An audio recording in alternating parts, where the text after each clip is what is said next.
July 23rd commission meeting to order, reconvene it. Is there any business that needs to be transacted out of that? Being none, that meeting is now adjourned. I'd like to call to order the meeting of August 6th. Ms. Steele-Berkeley, would you call it? Commissioner Adams. Here. Commissioner Knight. Yeah. Commissioner Gale. Commissioner Tyson. Commissioner Steele. I'm here. Thank you very much, sir. Please stand for the invocation. Is there anyone here from District 1 to lead in the invocation? I will lead the invocation. Commissioner Knight, if you lead us in the prayer. Our most gracious Heavenly Father, we thank Thee for these assembled here today to do the business of Jefferson County. Dear Lord, we ask as we begin to do this business, if You will clear our minds and open our hearts and give us the wisdom, the strength, the courage, and the guidance to do what's right for the citizens of Jefferson County. Dear Lord, as we go through our business, our new normal, please give us the understanding that we are in strange times, and to give us the courage to do what's right for our citizens during these strange times, and to be able to alter our business to accommodate their needs. Dear Lord, keep those that are sick and infirm and touch them with Your healing hands. We ask all these things in Jesus' name. Amen. Amen. We would face the flag, salute, pledge. I pledge allegiance to the flag of the United States of America and to the republic for which it stands, one nation, under God, indivisible, with liberty and justice for all. Thank you very much.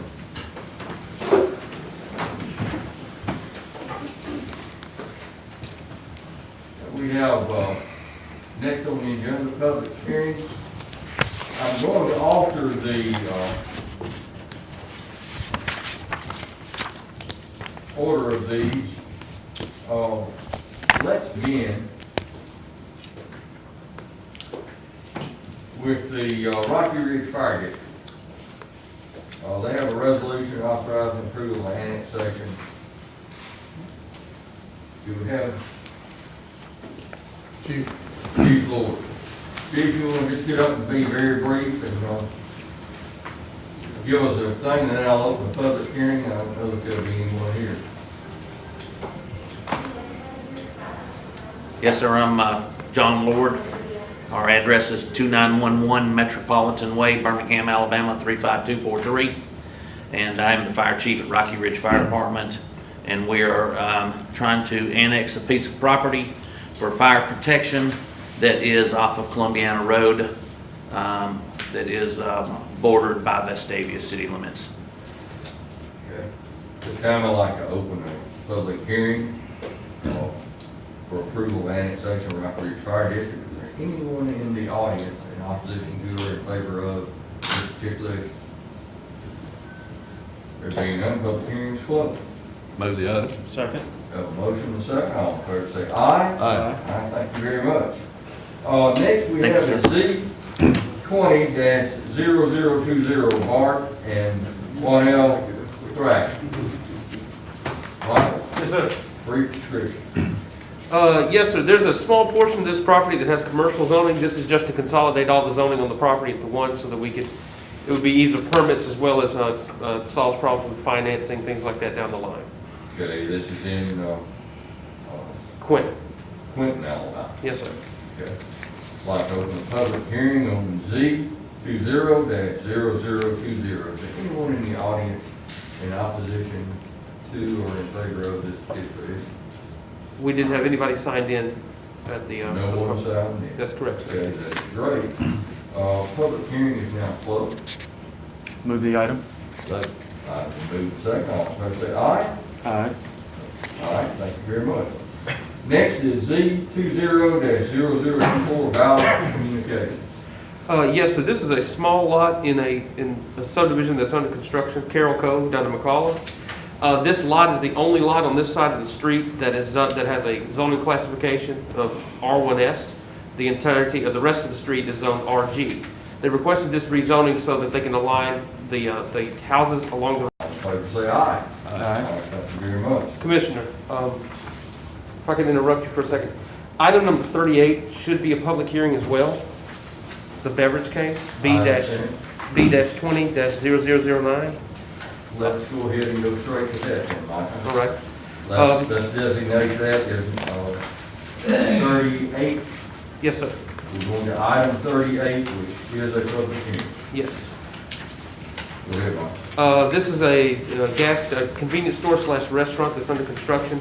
This request is to allow sale of off-premise beer and wine in conjunction with the convenience store. It's located at Eastern Valley Road and Macashan in McCalla. Again, we have nobody signed in for this case either. Okay, at this time, I'd like to, with a public hearing, on item 38, beverage hearing. Is there anyone in the audience in opposition to or in favor of this particular item? Seeing none, public hearing is closed. We just moved that during the agenda, Let's go ahead and move it now. so moved. Second. Move and second, all in favor say aye. Aye. Thank you very much. Let's go ahead and go through, I think we have a consent agenda and we have, any items. Let's go ahead and move the minutes. Is there any, omissions, corrections, or revisions that we need to address with our minutes of July the 23rd? I move that we dismiss the reading of the minutes and adopt them as written. Second. We have a motion and a second, all in favor say aye. Aye. Thank you very much. Next, we have these items on the consent agenda. We have 61 items. We will hold the new business to last. And Chair will entertain a motion to approve these with the, is there any that the Commissioner wants to hold separate consideration?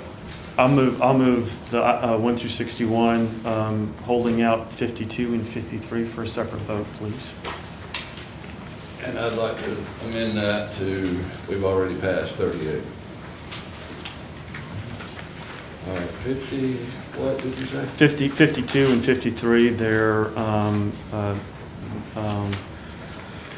renewals on with behavioral health and also safety first. They are, I work with safety first and behavioral health, so I want to recuse myself from that vote and abstain. Okay, do we have a motion? We got a motion 1 through 61, and with the exception of 52, 53, and 38 that's already passed. Okay. I would second. All in favor say aye. Aye. Aye. Thank you very much. That carries us through our normal agenda except for item 2 of public hearing. Michael, let's begin case Z20-0013.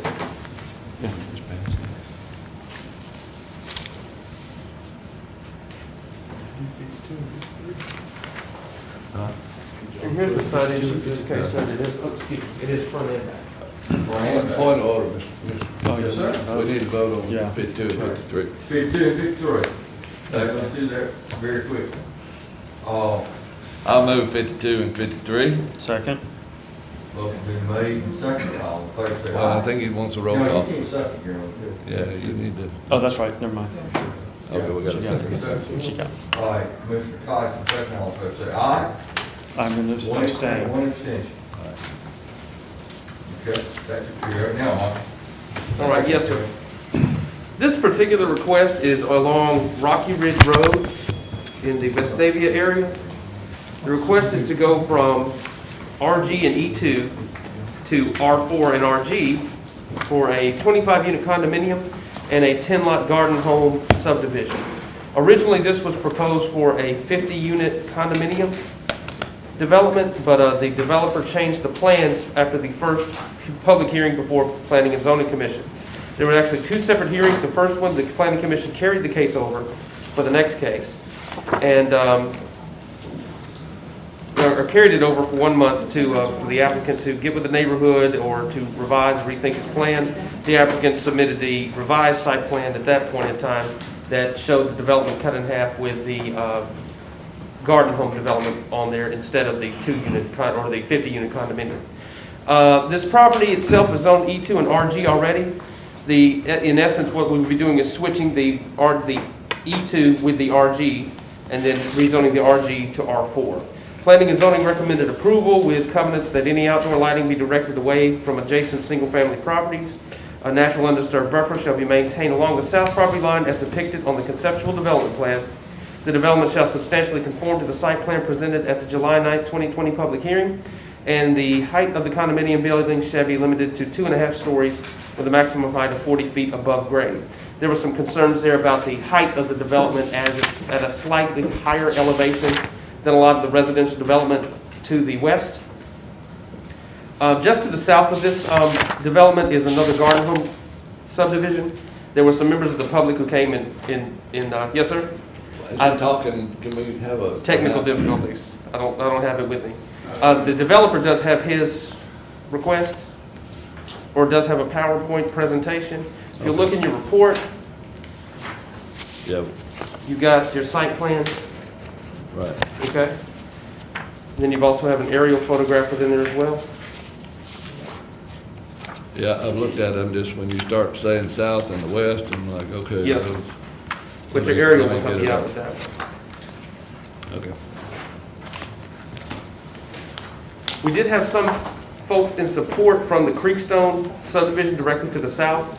A lot of the support came from the buffer that was proposed along that south property line that would separate any development from those folks. There was a lot of opposition that came from in and around the area itself. Several subdivisions in and along Rocky Ridge Road who had concerns about primarily additional traffic, the impact that would be there with the establishing the multifamily development, and so on and so forth. Again, there is opposition that is signed in for this particular request, and staff recommendation is to concur with the recommendation of the Planning and Zoning Commission. Okay, thank you very much. How many units are planned for the single family? 10.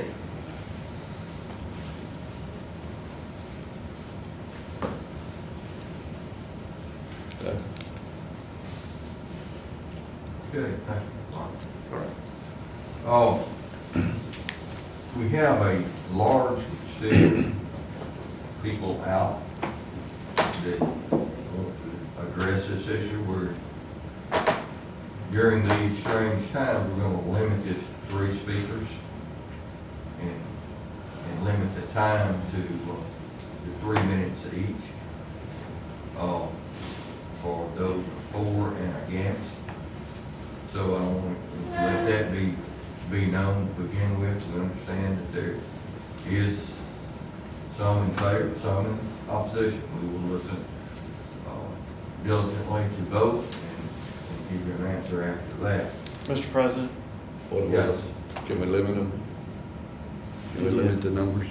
What we said is that we spoke to the audience outside, and I think they agreed on 3, but if they determine that the people that speak have left out something that they wish to speak to, then we'll reevaluate that. And I think that they have agreed that there are 3 speakers. I don't want nobody not to be So heard. we'll make sure that all points have been covered by those individuals after it's concluded. I also wanted to make a point that we have received a number of emails, both for and against, that I think Mr. Morrison has for the record from planning and zoning.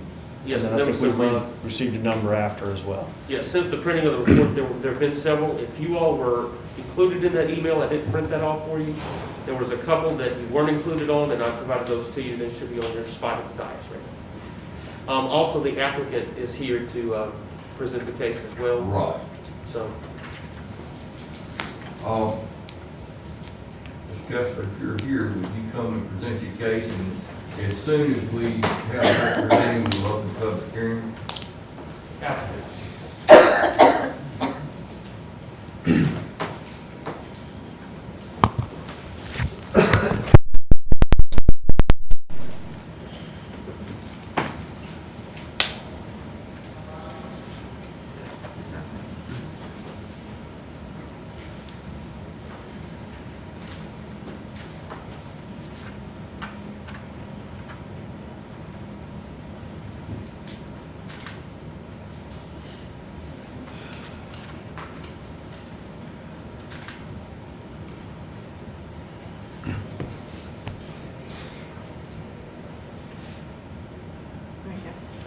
Good morning, Mr. Kessler. Good morning. Would you state your name and address for the record, please? Yes, sir. Jason Kessler, 3505 Bent River Road, Birmingham 35216. Thank you very much. Now, go ahead and present your case. Thank you. So basically, I've got a PowerPoint presentation here that we'll try to get through as quickly as possible while going through all the facts. As you know, this is a piece of property that is currently zoned RG2 that we'd like to rezone to RG-R4 that we think fits the existing property, the surrounding property. Most importantly, fits the master planning, the land use plan of Jefferson County. Here is just an aerial shot of our subject property and what surrounds us. You can see to our north, the Town Village Retirement Home in Vestavia Hills is 222 units. And also to that north side of us is a Rocky Ridge commercial medical building. On the other side, we have the Creekstone development, which is a garden home development. Here is a proposed layout of what we'd like to do, showing our condominium building as it backs up to the commercial property. And as we transition into our garden home property, that's where we neighbor single family on Janibo Road. The one thing I don't want to harp on, but I do think it's important to note, is we obviously have people here to speak for our development, and there are people to speak against it. There's been a petition circulating that we've been trying to make the point that obviously we understand there are legitimate concerns for a development, any kind of redevelopment or rezoning case. However, there are inaccuracies and false information within the petition. On social media, there have been made comments on the petition when they signed it. And I'd like to just touch on a few of those to share our concerns. This might be kind of hard to read, but some of these were on Facebook, and there are comments such as lowering property values, which I can touch on in a minute. But there's the concern of burden on public services such as fire and police for the city of Vestavia Hills. There's obviously, this property is not in the city of Vestavia Hills.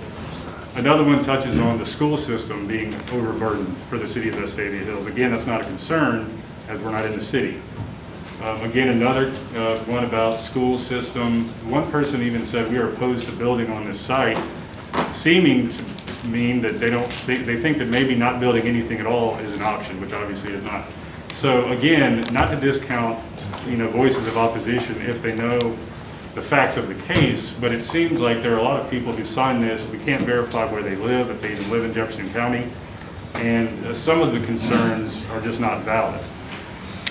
One of the concerns is green space. One of the concerns is they want to keep this area green. It's out of character with the surrounding area. They want to keep it green.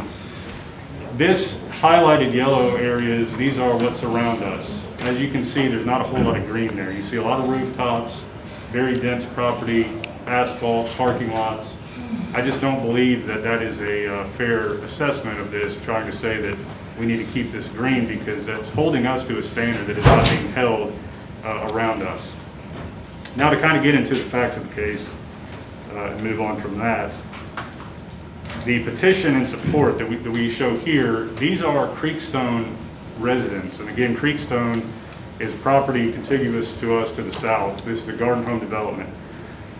In trying to talk with everybody, so everybody did understand the facts of the case and understood what we were proposing, on multiple occasions we met with neighbors, many of them being the Creekstone neighbors. We laid out our plans, we did some back and forth, and with the concerns from Creekstone neighbors and additional neighbors around this area, we've actually revised our plan one or two times. Of course, we were going to do or propose 2 condominium buildings to start with. So we've revised it since then.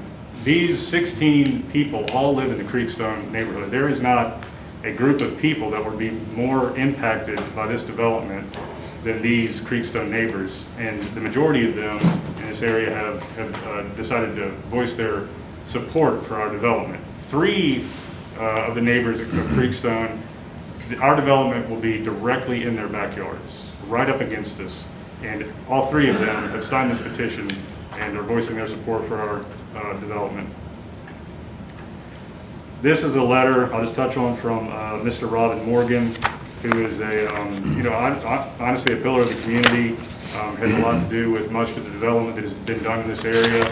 Again, he has seen the facts of our case. He has looked over our proposal and he is in support of our development, and this is a letter of support. We were lucky enough to get a fire protection letter from Mr. Lord saying that they do not see any issues with our development from being able to serve it from a fire protection standpoint. Wanted to touch on a little bit more the neighboring property to our north, because again, we keep hearing the opposition in that they want to see the single-family character of the neighborhood maintained, single family. Well, that is true that there is single family around us in certain areas, but to our north is very, very different than single-family property. We have the Town Village Retirement Home that's a massive retirement village with over 222 living units and over 175 plus or minus outdoor parking spaces. Given the high-density nature of that development, we feel it's proper transitional zoning for our property to be zoned condominium, RG, and then again, transition, yes, to garden homes as we move towards Janesville Road. This is the other piece of property north of us that is the Birmingham Dermatology Office Complex. This building is over 40 feet tall, and it also includes 65 plus or minus outdoor parking spaces. This is where we would like to, against this piece of property, place our condominium building. We feel it's perfect transitional zoning to move from commercial to higher density residential, and then transition to garden homes. Here is a picture showing just how kind of overwhelming this building is. You can see to the left of that driveway coming down the street is basically where our property line is. And so to us, it just does not make logical sense to try to put, small garden homes up against that tall building, commercial building with a parking lot there. That's just a very hard sell from a, transitional zoning standpoint.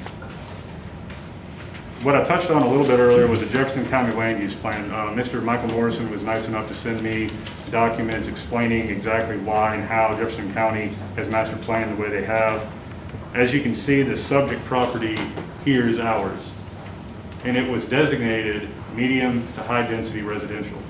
As you can see, other than this piece of Creekstone here that is garden home, there is nothing else in this area that has been zoned medium to high density residential. So again, what we're proposing, we feel fits Jefferson County's own land use plan.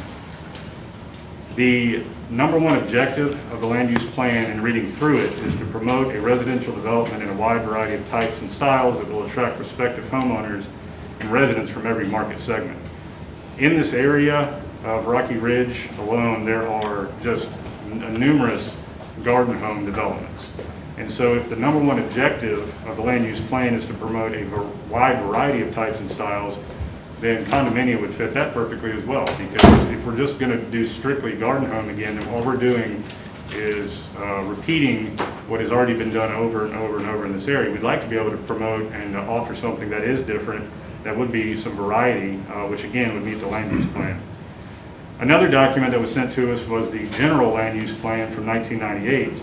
And in reading through that, when speaking specifically about Vestavia Hills and the fact that there are islands of unincorporated Jefferson County in this area, it's said that the pockets of unincorporated land that are within Vestavia Hills should generally reflect the character of the surrounding land uses and zoning. Again, we think that this is the perfect use for that. The surrounding land use to us is institutional, commercial, and then single family. And so we've taken that to heart when we designed this and when we've made our revisions to the plan as well. And that's how we come up with condominium and garden home, so that everything that surrounds us, we've put a lot of thought into what are we neighboring. And so when we go to single family, we're next to single family. When we're condominium, we're next to institutional and commercial. So again, it's just something else that fits another land use plan that Jefferson County wrote themselves. The traffic study, obviously a major concern that we've been hearing is about traffic. And we certainly understand that any new development is, we build one home, it's going to affect traffic. If we build more, obviously, the more it'll affect it. So we had a traffic study done by Skipper Consulting. Obviously, I'm sure the commission is very aware of Skipper Consulting and the reputation that they hold in this area. If you'll see the highlighted area number 3, after doing the report, turn lane warrant evaluations were conducted, and neither for a left-hand turn lane or a right-hand turn lane, they found that they would not be necessary given our development. Now, keep in mind, this report was done when we were proposing 50 condominium units. It has since been, our density has since been reduced to 35 total units. So So we can only imagine that obviously if they did not see a necessity for a left-hand or right-hand turn lane for 50 units, obviously 35 would be even better. So yes, traffic will be increased when we develop this property and build our homes. However, with condominium, homes as opposed to single-family homes, typically we're going to be, selling to single people, older people. They take fewer trips. A lot of them tend to live alone, and so I'll skip on. In terms of the amount of trips that would be generated from the condominiums, it would be lesser than single-family homes. So just something else to keep in mind when talking about the traffic. But Skipper's report, obviously, I think everybody, including the commission, would put a lot of stock into what they found in terms of their results. Other concerns, I'll just kind of go through quickly, a height restriction. At the last meeting, Planning and Zoning, I believe we proffered to keep our height to a certain level. However, under R4 zoning over an acre, which we qualify for, or RG zoning, there is no height restriction. So if we were to build RG garden homes, technically we could build higher than what we've already said we would keep our height at with the condominium building. Proximity to surrounding single-family homes, again, I've kind of touched on that already, where we would place our condominium versus where we would place our garden homes in order to keep in character of the surrounding area. Property values is another one that we see a lot of. We did a lot of market research and trying to determine how best to develop this property and how to design it. And we found that homes in the area have sold for around $100 to $200 a foot on average. There's some less, there's some more than that, but on average, that's about it. Our condominiums, we plan to list somewhere in the $300 a foot range. Again, we've been building in this area. My father and I both are from Vestavia. We both still live in Vestavia, and we've been doing this for decades. And we cannot guarantee, obviously, that we can sell these homes in that price range. However, we have a confidence that we can do it based on what we've done for years and years. We're never far off. Sometimes we're under the market a little bit, and sometimes we're over the market a little bit, but generally we can sell our homes for where we think we can sell them for. So we think that if anything, the kind of product that we're going to build is only going to serve to help with property values, but at the same time, an added benefit is although the price per square foot is higher, since they're going to be smaller homes, because we're getting a lot of requests for that these days, or smaller homes, the price range is going to be more affordable than other new homes in the area. So that would help, hopefully, make these homes more accessible for a broader demographic of buyers. Then we've got a few, nothing set in stone obviously at this point, but preliminary elevations of the building that we have in mind, preliminary floor plans, just again to try to give the commission and the resident citizens some idea of what we plan to build. And then again, I think it's worth noting that we're not some outside developer. We're local. We've been local for decades. We've done a lot in this area. My father, Charles, developed and built homes at Kensington, Cambridge, and a number of other areas up and down Rocky Ridge Road. This is just an example of our work throughout the past 4 to 5 years. This is the kind of level we'd like to build to in terms of finishes, the style of home we plan to build. And so just wanted to show that because I do think it's important so that people understand that we have no intention of building something that would ever hurt property values. We would never want to hurt our area either. So these would be very nice, but hopefully a price point that could attract a lot of different buyers. So that's pretty much it, and I thank you for your time. Thank you. Any questions from the commission concerning the development? Mr. Kessler, if you'd stay at the podium. Yes, sir. How would you access the 10 single-family units? The access for the entire property would be off of Rocky Ridge Road.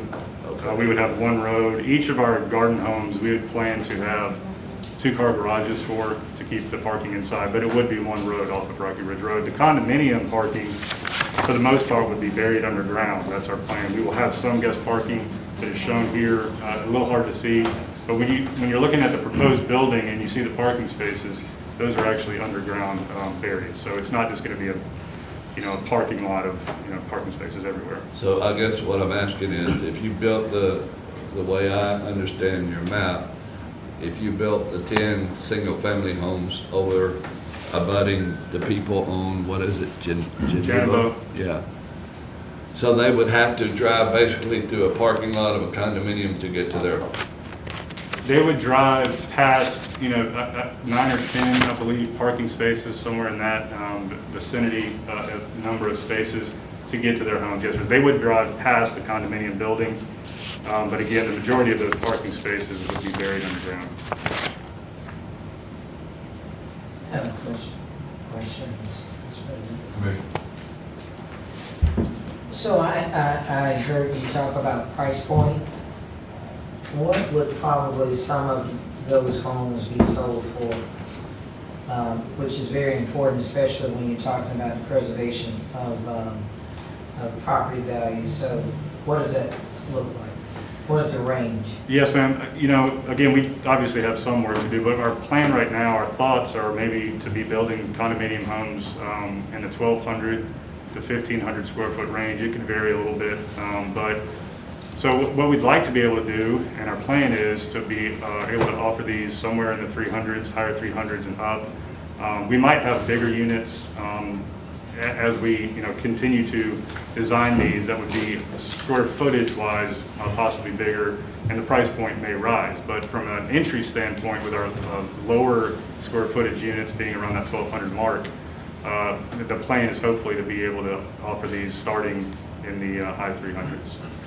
Okay, so my follow-up question to that, I heard you say that you and your father, your business, obviously, where you all live in that community, am I correct? Yes, ma'am. My father lives on South Cove Drive, close to the high school, so not far off Rocky Ridge at all. I live on Mountain View Drive in Vestavia, by the Vestavia Hills Elementary East. We grew up, I lived in Cambridge off of Rocky Ridge when I was a kid. We've lived in this area all our lives, and so I do not live in this immediate area anymore, but I do still live in Vestavia, and my father's not far from this area as well. So in terms of the development versus where you live in proximity, what would you probably say in terms of drive time or miles? From my house to our Rocky Ridge property is, I would say, probably 5 minutes. My dad's is probably a little bit less than that, maybe 5 minutes as well. So let me say this, because I can feel some eyes on me like, why in the world would she ask that question? No dumb question except for the one you don't ask, right? Sure. Okay, so the reason why I'm asking is because when you build a development, I want to know what you have at stake. What do you have to lose or to gain? And if you live in that community, then you'll have more sensitivity for the residents who live there. When you don't, it gets to be more of a business deal than it is a partnership with your neighbors, if that makes sense. Yes, And so you don't have to respond, I'm just explaining to you my line of questioning Sure. as relates to that. If I may, if you don't mind, Sure. it has been a little bit more difficult in designing this because we do have family and friends in this area that we have to keep in mind. And we always try to do that, but more so with this one. And not to speak, anecdotally, but one of my best friends, who I was the best man at his wedding, his mom lives in Creekstone. And so we're very aware, and we put extra effort into trying to make sure we build and develop something that everybody can be proud of, and that we're not going to be damaging this area in any way. So my last question for now will be, did you get with, I'm sure it's been difficult during COVID, but whether it be a Zoom or a teleconference, with the people who live in that community to express exactly what you're doing, what you're attempting to do, what is your commitment to that area so that they know? Yes, ma'am. We had multiple meetings with the neighbors. We sent out notices. We sent somebody from our office to try to put notices on everybody's mailbox that lived within a certain vicinity of this area. And we did have multiple meetings. The last meeting we had was at Creekstone with some of the neighbors, and we social distance. Everybody had their mask on, but we made it work. The big reason that we have come up with this design, in meeting with the Creekstone neighbors, they were adamant that they did not want garden homes backing up to their property, because all it does is put their backyard right next to somebody else's backyard. And so that helped us in designing this property. So yes, we did meet multiple times with neighbors, and we tried to listen to their concerns. And we kept those in mind when designing this property. So when you were at that meeting, did you all come to some sort of consensus for those who live in that area and would be affected by this development? From Creekstone, for the most part, yes, ma'am. The majority of those neighbors, again, the most, and in our opinion, the people that are going to be most impacted by this because of their proximity being right on our property line, there are many of them that will be. Most of them are for this. There are some that said they didn't really care one way or another, and then there are a few that said that they did, like the garden home idea. But the people that, again, back up directly to this property, where their backyards are actually in it, they are very much for the condominium development and do not want the garden home. And if I may, again, in designing this, you can see this green shaded area. We've tried to keep a buffer in our plan so that the people at Creekstone have some kind of buffer between what we're planning to do in their homes. So they have more privacy, they have more quiet. If we were to build garden homes there, then that all goes away. And then again, that's the reason that they are for this. Obviously, we don't have 100% of the people that we've talked to that are for this, but the people who have actually taken the effort to contact us or respond to us and meet with us and listen to what we want to do, I would say a majority of them have expressed their support for this. That's another thing that's kind of concerning about the petition in opposition is the people who signed that, we don't, they never met with us, they don't know what we're really planning to do. Obviously, many of them are very confused about what this development is even supposed to be or where it's located. But we have had some very productive conversations with the neighbors, and they've helped us come up with this design. So if you had to ask, let's just say 100% being greatest, the level of support that you receive from those directly impacted by this project is like what? If you had to put it in terms of a percentage. With the people that I have personally met with, I really want to be, make sure I'm not forgetting people or anything, but I would say probably close to 70% of the people that I've personally met with are for it. And then there's another, again, smaller percentage that have given no opinion one way or another, and then the rest would be, wanting to possibly do garden homes instead of condo. But we've gotten some very positive feedback from the people that have actually met with us and listened to what we plan to do. My last comment, it's actually a comment. I spoke to someone yesterday, well actually last night. I've seen all of these emails that have been coming to me. Reading is fundamental. So I chose to call someone, at least that I do respect, and I said, because I was unfamiliar with the other people who had emailed, and I said, I began to call off some of the folks and their names in terms of where they live. According to what was told to me, some of what I had received were not individuals or persons who live directly where this development is to take place, which is the reason why I kept asking about what was your conversation with those who would be directly impacted by this development, because I do respect what everyone has to say. I'm really in tune with those who live directly in that community, because ultimately you can live blocks away, but for those who are right there in proximity, they have a vested interest in seeing what this project will do to their property values. And so that's the reason why I asked, and thank you for obliging me with your response. Yes, ma'am. Thank you. Mr. Todd. I have received calls, emails, and visits. I don't know about everyone else. And all of them that I received, the majority of them has been against your project. I know what it feels like to live in a community and not to want something in there. And have you tried to work it out with the ones that is against it? Yes, ma'am, we have. Again, when we started, our plan was to do the 2 condominium buildings, 50 total units. And in the first planning and zoning meeting that we continued, the reason for doing that is because there were voices of opposition there.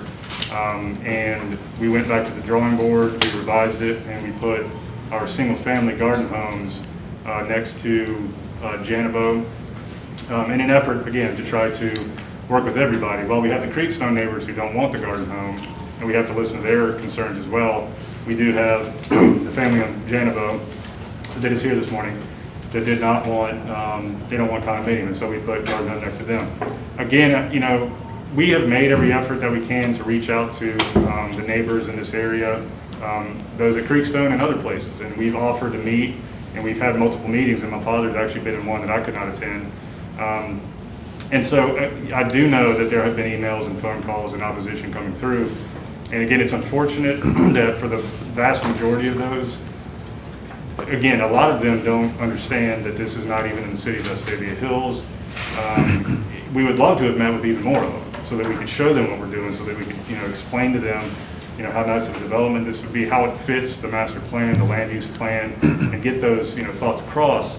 But you know, unfortunately, we can only meet with those who accept our But if invitation. you live on the borderline of somewhere, it don't have to be in the city in order to affect your home. And I'm going through that every day where I live at. I'm on the borderline of an area that splits between another area, and it's affecting us from pollution on down. Noise pollution and traffic is pollution. Sure. And I just feel like people look over that when it come up to building or whatever. Well, and I will say, you know, traffic, again, we obviously took that into consideration. That's always a big concern. The Skipper Consulting report, while we can't just say, well, obviously there's no problem at all, and, you know, but Skipper's report says that with what we plan to do, even at 50 units, was not going to warrant a turn lane because it would not affect traffic that much. Stormwater is another one that always, you know, people are worried about. Our engineer, Mr. Tom Callison, is here this morning and can speak more intelligently about our plans there, because we've just kind of recently found out about a system that we can install to really do well with the stormwater. It's going to cost a lot more money, but again, to try to work with everybody, make sure that we can appease, or alleviate, I should say, every concern possible. Mr. Callison can speak to that. So again, from a property value standpoint, I just do not believe, frankly, that there's any evidence that this would ever hurt property values in this area. Because if you, again, look at our track record over decades in this area and around Birmingham everywhere, the kind of product that we always build really hasn't changed much. You know, we built a higher end product that, again, we're very confident in our market research and believing that we can sell these at a price per square foot standpoint that would only help surrounding properties. So again, we can't always make everybody happy, but we have exhausted our efforts to try to do everything we can to make this the best for everybody that lives in this area. But I understand what you said, you can't make everyone happy, but if that's your life and that's where you're gonna live it for the rest of your life, will be a lot of children, is those where you're building is for residents that have children? We do not believe that we'll get many people that would want to buy one of our condominiums because, again, they're smaller units. They're not really great for children. If anybody came and wanted to buy there, of course. But in our experience, we also built a lot of townhomes in Birmingham and over the mountain areas, and virtually no children. I can't really think of any that bought from us that did have school-age children. And this is going to be even more to that effect because these are going to be smaller than our townhomes. So I do not believe we'll see many, if any, children in this development. And the garden homes, again, smaller lots, the homes will not be very big, and so it's always a possibility, but we don't see the potential for having many children at all. Thank you. Couple follow-up. Sure, Commissioner Knight. Yes, sir. Okay, kids, no kids coming into the neighborhood. Okay, that was one of my questions, like, okay, where would they play? But you said that the people at, what is it, Creekstone are for this, but on your map, it looks like 3 will be buffered, and then the rest will be backed up to the single families, right? So there are 2 different kind of sections of Creekstone. There's Creekstone. Well, I'm talking about the one that's going to abut your property. Yes, sir. The other 2, I'm not sure if I can zoom in on this or not. But in this area here, there's these 2 in this cul-de-sac where the sides of their homes abut our property. And then these three, their backyards abut our property. You know, I don't want to speak out of turn. There are a few Creekstone residents here today. I believe that even these people that live in the cul-de-sac have signed our petition in support. I do know that for a fact that all three of these have. And again, we have 16 signatures from the Creekstone residents in support. And what would your buffer be in the green shaded? How much of a buffer is that? Width? 70 to 100 feet. Roughly 70 to 100 feet of width. From their property line to the buildings, the setback would be, we would be 20 feet, we're going to 70 plus feet up to 100 plus feet.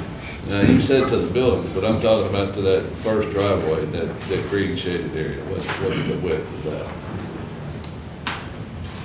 Are we talking about the buffer between our garden homes? No, I'm talking about the one between Creekstone and your first Going from driveway. Rocky Ridge in. Yeah.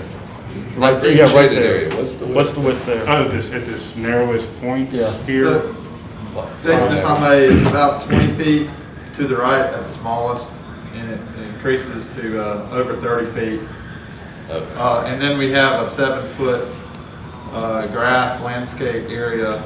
There'll be a wall there also that's kind of shown as a square line. And the additional green space will be above on the high side of the wall. And in the lower area, we're trying to preserve tall trees, pines, oaks, in that area to keep the existing vegetation. But on the single family side to the left of that green shaded area, there's no buffer at all, right? That would be abutting their backyards on Creekstone. These would be the garden homes. We'll have an RG zoning, I believe. I believe it's a 20-foot rear setback. And, we would have a fence. I think there is an existing fence there, but whatever we do, there would be a fence here, and then we always try to plant lush, mature landscaping to provide privacy and some type of buffer. Whether it's here or any development that we do, taller cryptomerias, arborvitaes, whatever we can do to create a buffer, we will be doing with the landscaping and fencing. Okay, now, 12 to 1,500 square feet per unit, you hadn't decided yet, but there's 25 units total. Yes, sir. And the cost of those is in the upper 300s. As a starting point, we'd like to start there. Again, roughly, we're thinking about $300 per square foot. And so if you're talking 1,200 feet to 1,500 feet, the lower units might even be more per square foot because, again, it's just costlier to build, smaller. But somewhere around that $300 a foot mark, so higher 300s, mid 4s, high 4s, we won't know exactly until we're done with the plans and we can get a little bit more market research done. Now, you said the lower units. Is this going to be 2 levels of apartments or condos, or is it going to be like one condo with 2 floors? They'll be stacked, so there'll be units on the bottom and units on the second floor as well. And if you can't sell them, will you rent them? Will you all rent them?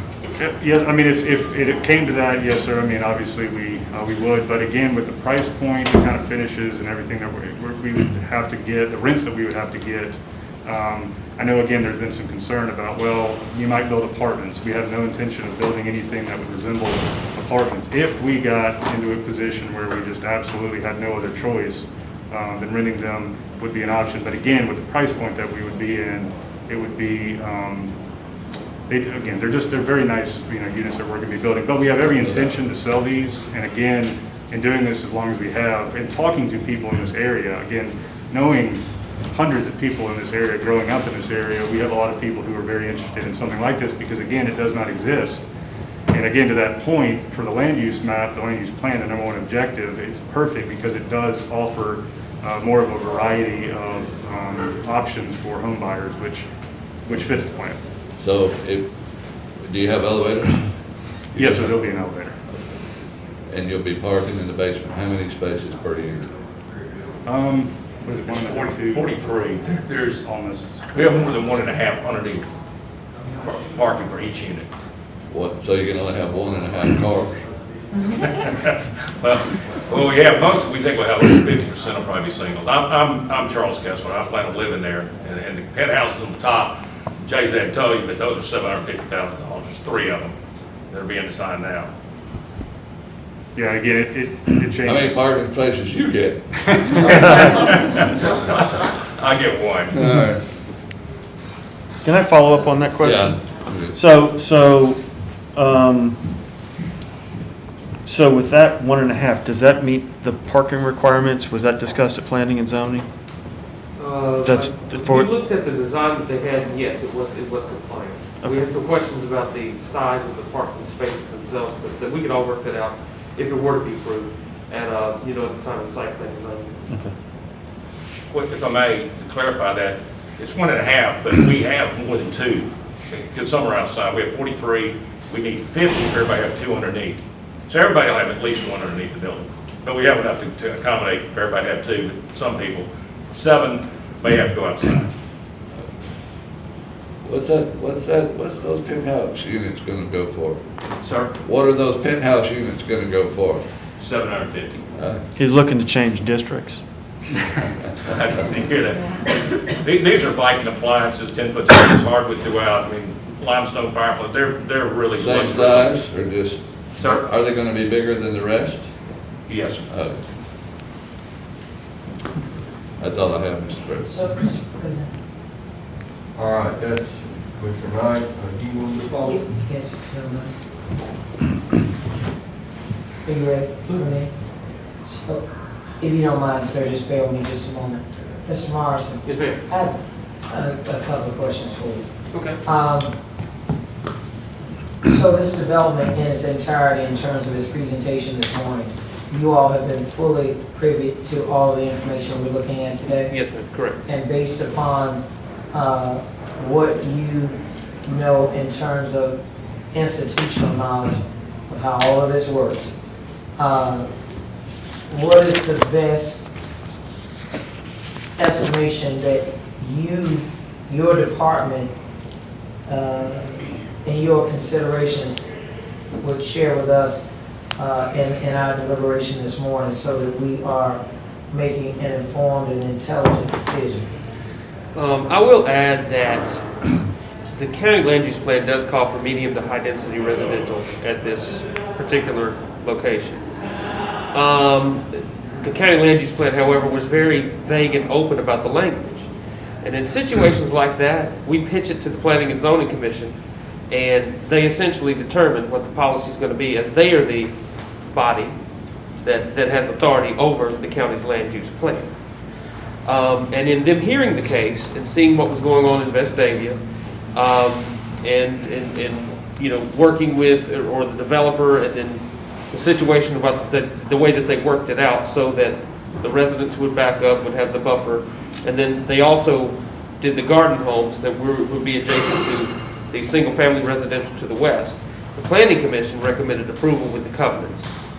And with the Planning Commission making that move as their agent, we have to stand by what their decision was on the policy itself.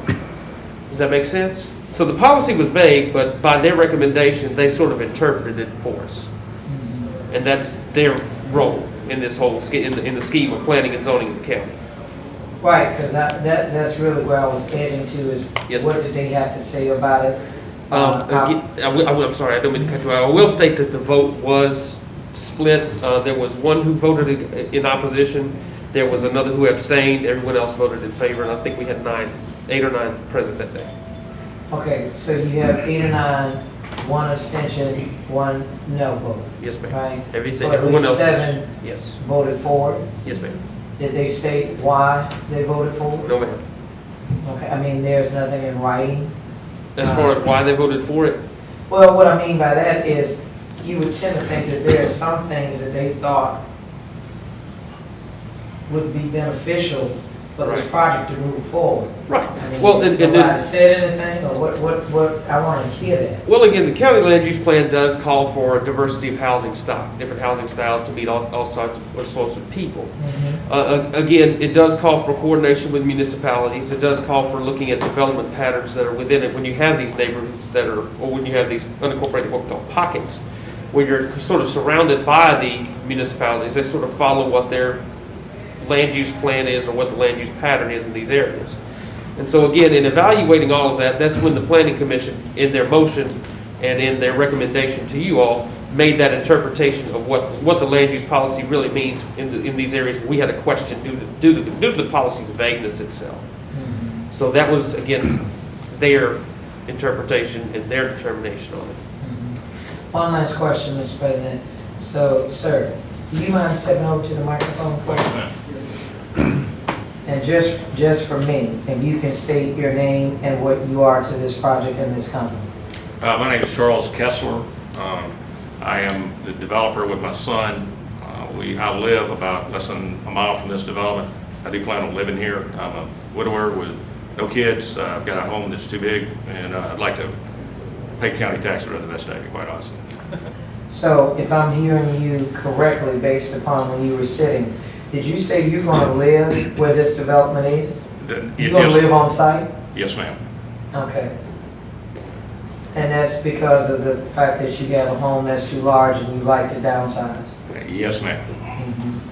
Okay. That's all I have for you. Mr. President, let me do say this. We're going to have people who are in opposition for this going to come behind us, right?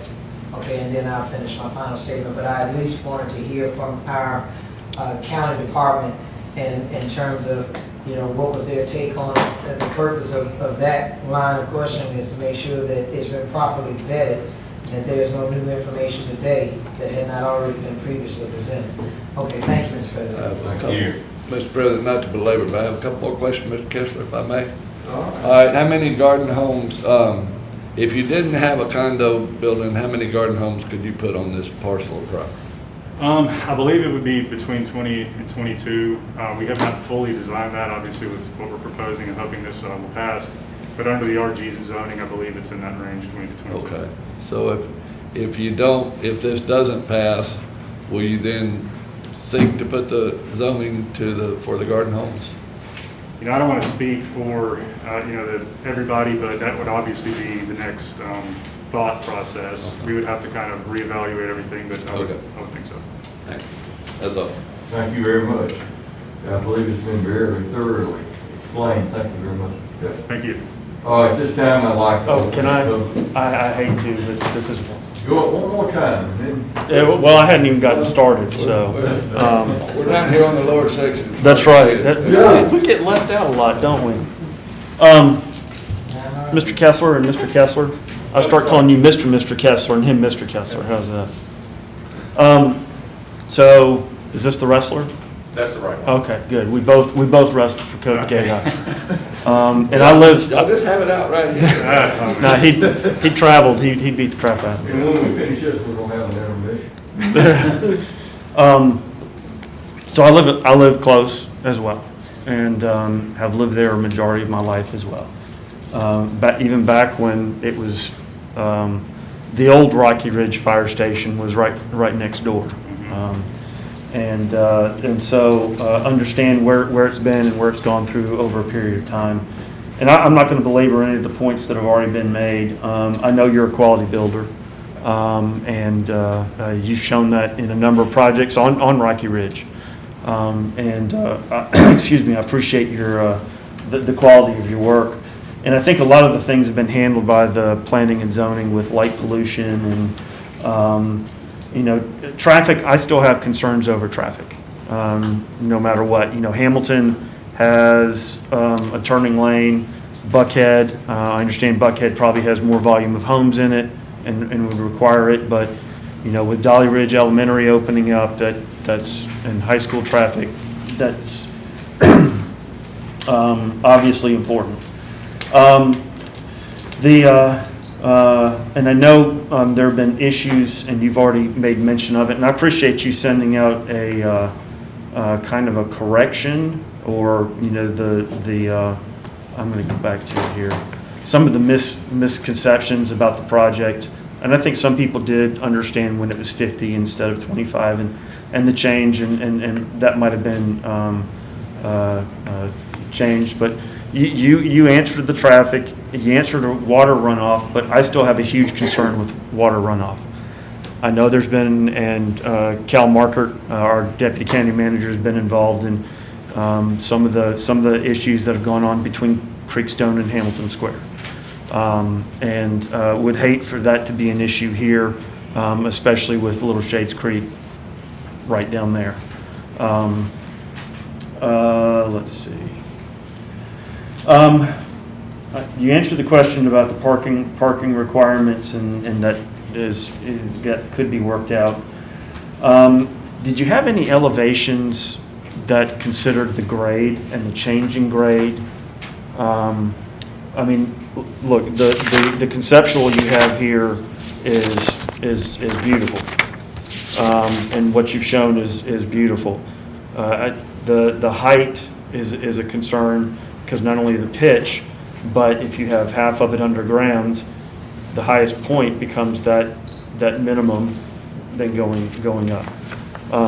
It being close to the road, do you have any elevations that kind of show an idea of what that would look like? And my dad, Charles, could probably speak to that better. He worked more closely with the architect and engineers. If I may, our architect is here to address the height, the parking, which we do have 2 per, just somewhere outside. The height will be less than the building next door, which is 43 feet. We flew a drone, and there's several buildings in the area, by the way. They said that the petition that, we're higher than everybody. We're not. There's 3 buildings at least that are higher. Next door, the town, the Vestavia Town Center, Little Branch. Our engineers here can address the water. We've got something new called the Beast, which we're going to put at the end of ours. We're going to bury our water underground. Understand that that's pretty expensive, but in a development of this nature, you don't want to do open pits. I mean, they're nasty, they have mosquitoes, so we're going to bury it. It's $150,000 just to bury the water. Mm-hmm. At the end of that, we have this contraption that not only now, but in the future, will tell, it's monitored every so many months. It sends messages, telemetry, that'll tell this company that we have a problem or we don't have a problem. If there is, they'll send somebody out immediately to clean or do whatever has to happen. This is brand new.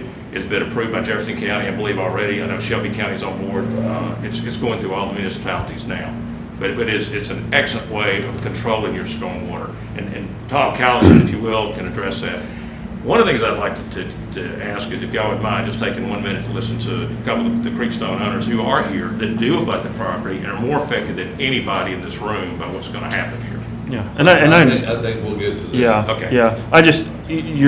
I understand the height on the associated buildings, but that's kind of my point about grade, because it's like, what's the difference in grade from Rocky Ridge down to Town Village? That's why I was interested in seeing where might it be as close as the building would be to Rocky Ridge. That's that could be an eyesore next to all of these garden homes. Well, a good point, and it's been brought up repeatedly. In RG zoning, there is no height restriction, which is what we're currently zoning. Our townhomes probably run to 35 to 40 feet tall, okay? The building next door, we should be a little lower or no higher than. We have got to submerge this building on that Rocky Ridge side in order to accomplish what we want anyway, to get the parking in the basement. There'll be 43 parking places, and our architect can speak to this, but that gives everybody in their underground parking. I don't think that, the reason we did the outside, we've exceeded what we have to do in parking, but that's because we know there will be guests coming here. Yeah. Thank you. Will y'all be on sewer? We are on sewer. Okay, thank you, Mr. Gus. Thank you. This time I'd like to open a public hearing on case Z20-0013. We're going to attempt to limit to 3 in favor and 3 against. But if there's any issues that hasn't been addressed, either for or against, we will add those to the end of our presentation. So with that being said, the first person who's been designated to speak in favor of, would you please approach the podium, state your name and your address. Good morning. My name is Carol Robinson, and I live at 1654 Creekstone Court. Can we get the drawing back up of the site plan? Okay. Yeah, the one that just showed where the buffer and who the abutments are. Well, you go to the, it was.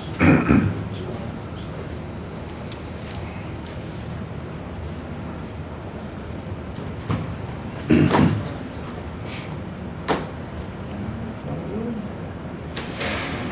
want to use that one?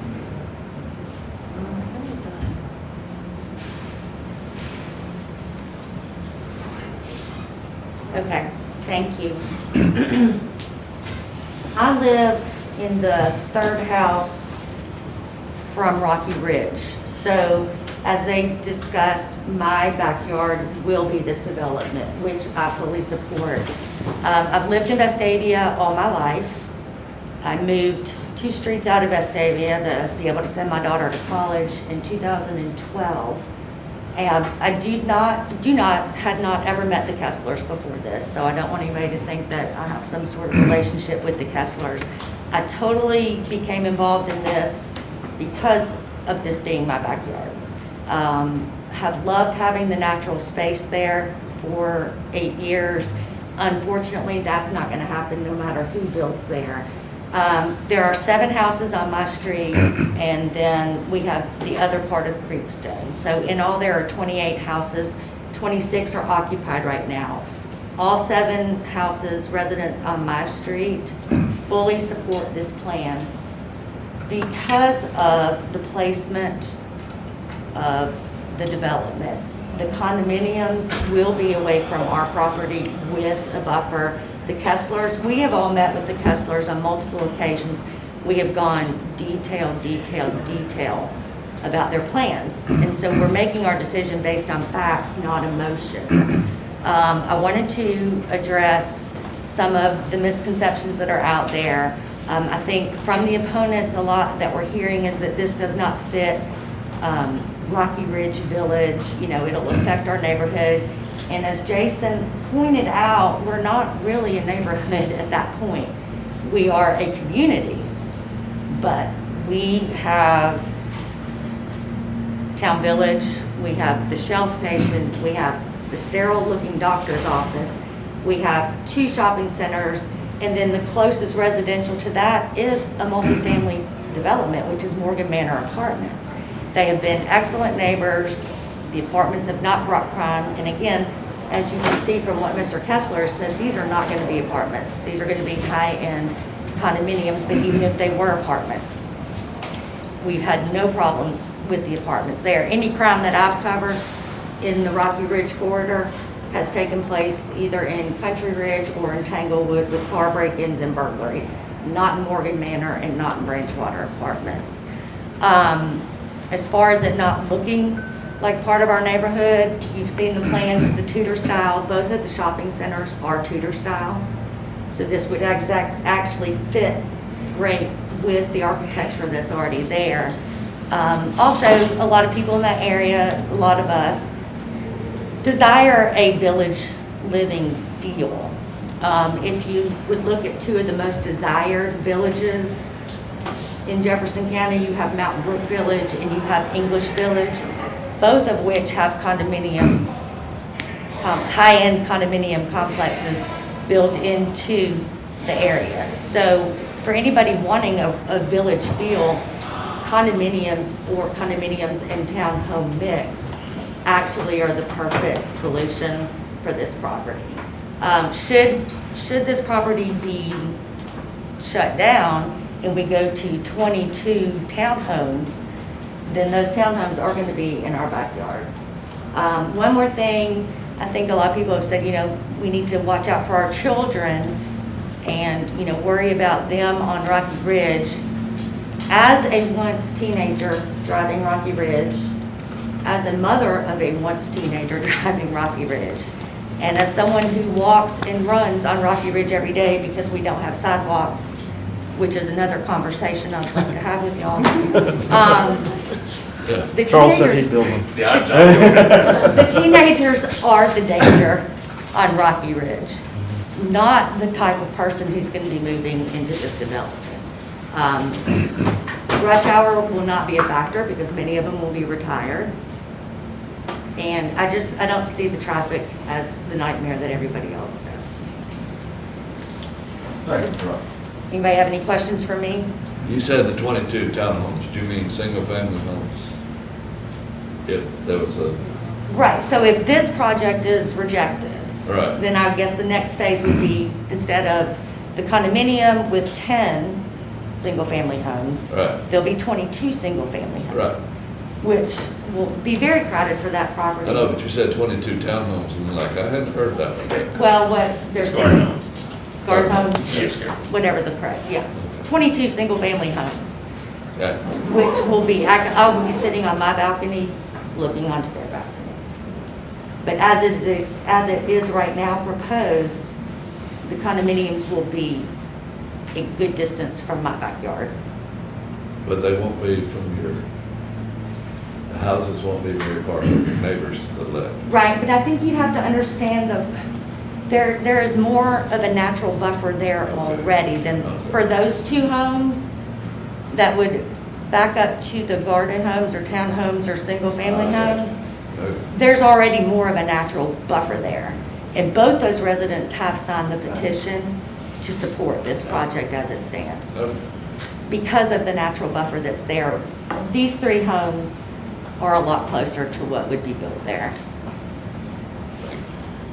Anybody have any other questions? Thank you so very All much. right, thank y'all for your time, and let's talk about sidewalks on another day. Maybe Mr. Kessler could put a sidewalk over around the, Okay, All the way into the Rocky Ridge Business District. Okay, to be fair and balanced, we need the first speaker against this project.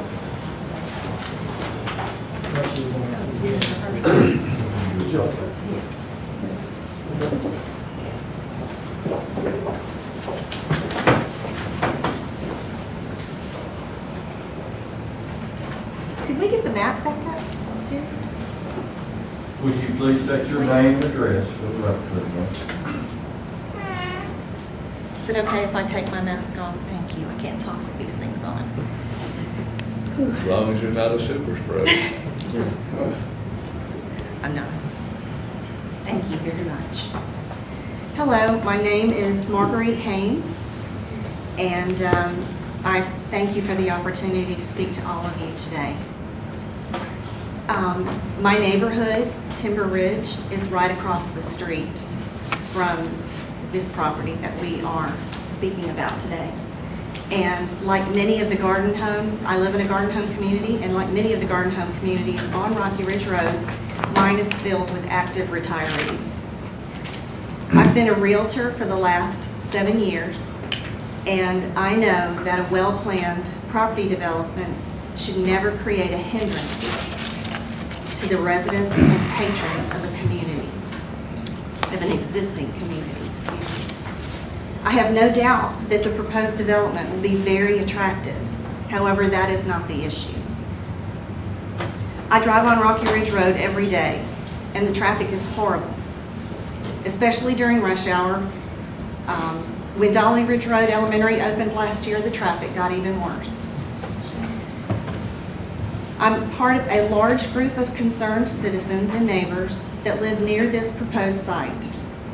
We created a petition that now has 445 signatures in opposition to a multifamily condominium building on this site. The proposed development could add between 35 to 70 more cars to this very, very busy road. More traffic means reduced safety for all of us, especially our teen drivers and our elderly drivers on Rocky Ridge Road. Keep in mind that this is not a road that can be widened. So the only solution is to not add too many more cars to the existing traffic. My neighbors and I recognize that a well-planned development is an asset to our neighborhood. And we welcome Mr. Kessler to build single-family homes, as that is the only type of development that is in keeping with our single-family community. That's what I came to say to you today, but of course, you know, I've been listening to them sell this to you, And I do have a few more comments, if I may, to add. One is about the price point that they are proposing. And I take issue with it because this is not zoned Vestavia Hills, it's zoned Jefferson County. And I'm not sure how they expect to get that price per square foot, what that's based on.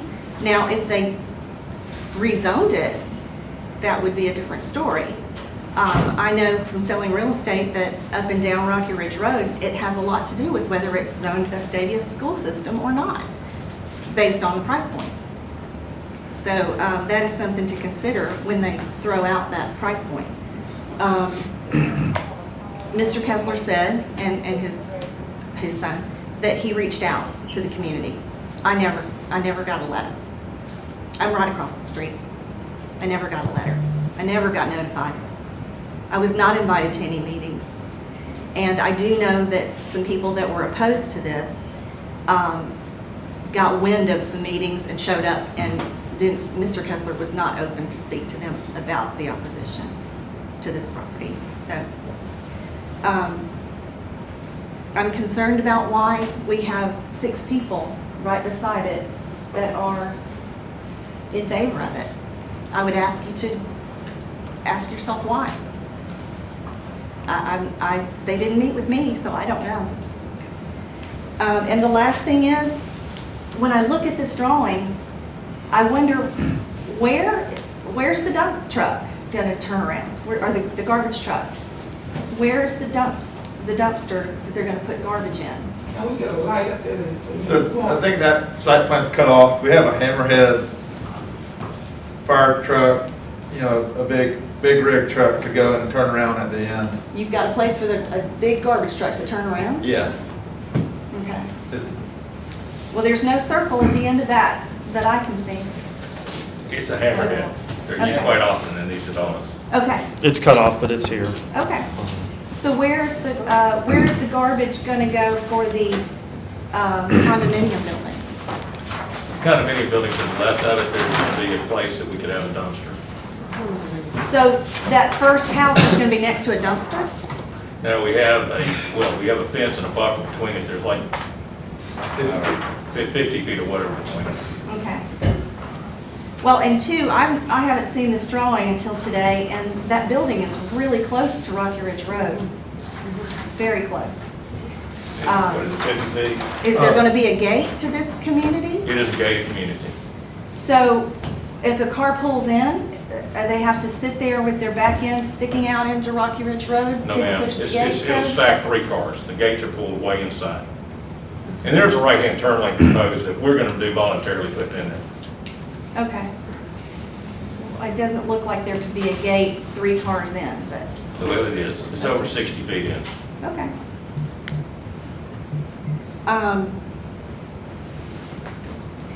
And lastly, I would like to say that I just feel like this is too much development for too small a property. It just looks like they're crammed in. You see 3 homes there that she said she lives in one of. And in the space of those 3 homes, and those don't have large yards, it looks like he's putting 5 houses in the space of 3 houses. So it's really tight. Thank you for your time Thank you, and ma'am. for listening. Do you have any questions for me? I have one, as a real estate agent, Okay. in the area, because I know, my subdivision I moved into, I lowered the average age to about 78. And so I know that the garden homes in my neighborhood go very quickly. Is that the same for Creekstone and Hamilton Square and up and down Rocky Ridge? Is that the same? Absolutely. They're in high demand. Okay. You know, pretty much they don't stay on the market but a few days. They are very appealing to retirees. You know, smaller yards, Yeah. less to take care of, all of that.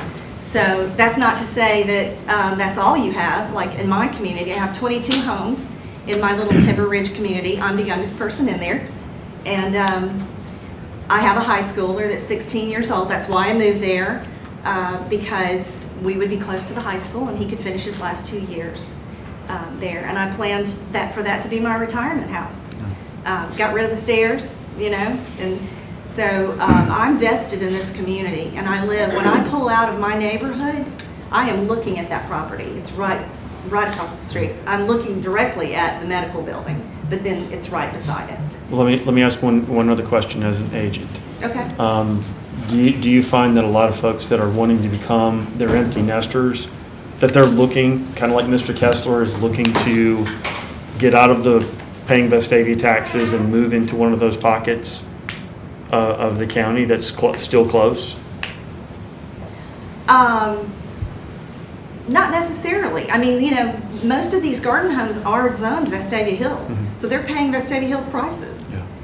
There's a lot of, benefit. You get all of the services of Vestavia Hills. You get the police protection. You get the fire department. You get all of that. So, it's not necessarily. You don't need to say that too loud. Vestavia may be listening and want extra taxes. There are a lot of benefits to being zoned inside Vestavia Hills. And, that's a possibility that this could be rezoned or proposed to be rezoned to Vestavia Hills down the road. But of course, there's no way for me to know that. But as it is right now, the condominium, that's one thing that I'm confused about, that a condo would appeal to retirees as much as a garden home. I don't have retirees come to me and say, go find me a condominium. So. Okay, thank you. Well, that's gonna be my question. Do you is there a market for condominiums for? I mean, there are plenty of them around Vestavia. There's Plantation Point and It's the some only of one. Is All the that rest the are only apartments that were converted. one? It's the only one. Okay. Montree's conversion. Montree's a conversion from, It was an apartment, all of those in Vestavia, South Perry, all of those are apartments that are converted. They're not the quality we're talking about here today. and we are not arguing about quality. That is not the issue. I simply want to reiterate the point that we have garden home communities around there, and we would like for this development to be in keeping with that. And whether to argue that there are apartments over on Morgan Road that have been successful, that's a different road. That's around the corner and down the hill. We're talking about Rocky Ridge Road, right there where there is a lot of traffic. I drive in it every day. And you can't, apparently there's one person who doesn't have a problem with it, but we have 445 people who signed and said, we don't want a condo because that will add way too much traffic to this community. Thank you, ma'am. Thank you. Well, I think we went a little bit over on both of these. So, Okay. on our next person that is speaking for the project, if you please limit it to about 3 to 4 minutes, and then we will ask questions from that. Wait, before she changes it, do you want that up? Okay. Well, you can leave it up. Trying to save you some time. Pass to the record, please. Hi, Dorothy Mulligan. My address is 1579 Creekstone Circle. Most of our neighborhood is in favor of the project. Mr. Kessler put notes in our mailboxes very early on. We purchased the property, and we had a meeting with him. Most of the people who came lived on Creekstone Court, and they talked to him about what they wanted. That was before the COVID virus. Later in July, we had another meeting with him in the circle area. We all brought a chair and gave out masks, and he answered all the questions. We sent around a petition at that time. Everyone in the court has signed the petition. They would like this project. Many of the people in the circle did too. I did not take it from house, the petition, no one took it from house to house, just people who showed up signed it. As far as traffic, for me, I'm retired, so it's not a big, I know not to try to drive, to exit during when high school is about to start or end. There are no children, I don't know, I think someone mentioned children going to school. We live in the county, I think this will be in the county. We're no school-age children in our subdivision. The house next to me went up for sale a couple of days ago. It was sold within less than 24 hours. There's, I think, a need. There are a lot of people looking for, to downsize in that area. Thank you. Thank you, ma'am. Questions? So, have a question, please. Any question? Yes, ma'am. So the young lady before you, she said she lived across the street and did not receive a notice. Where do you live in proximity to this development? I live in Creekstone Circle. Is that the other entrance other than one we're seeing? The other end, well, Okay. there's, yeah, the other, you mean to point to it?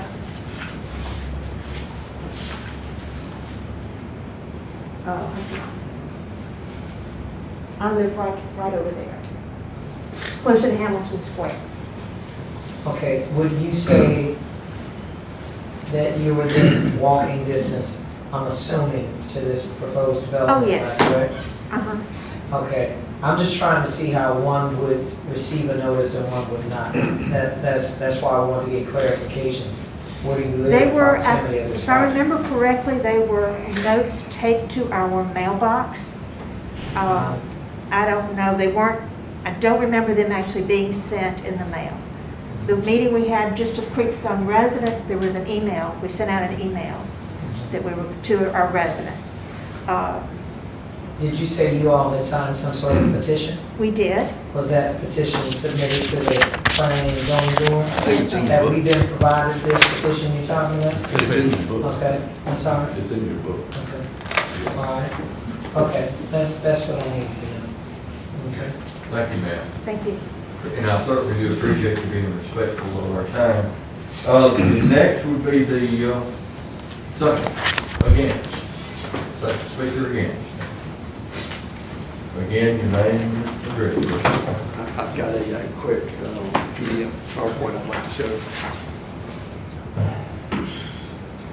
Hello, I'm Andy Measle.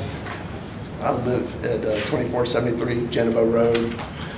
My property is directly west of this 2.45 acres. So all the water is going to drain down on me and my neighbors. And what I want to emphasize is that what we're opposed to is, well, thank you for your time. Appreciate your time and consideration first. But I want to emphasize that a month ago, my wife and I went door to door and we got 160 some odd people to sign a petition. And we were very clear that this is a multi-family project. And this is a single-family community up and down Rocky Ridge Road. And in our area, you know, right here, it's primarily single-family. All these people that signed the petition were clear on that. It's in red, all residents signed petition based on being opposed to multifamily housing and wanting to request only single-family housing on this parcel of land. So it's stated right here in our petition, so there's no confusion.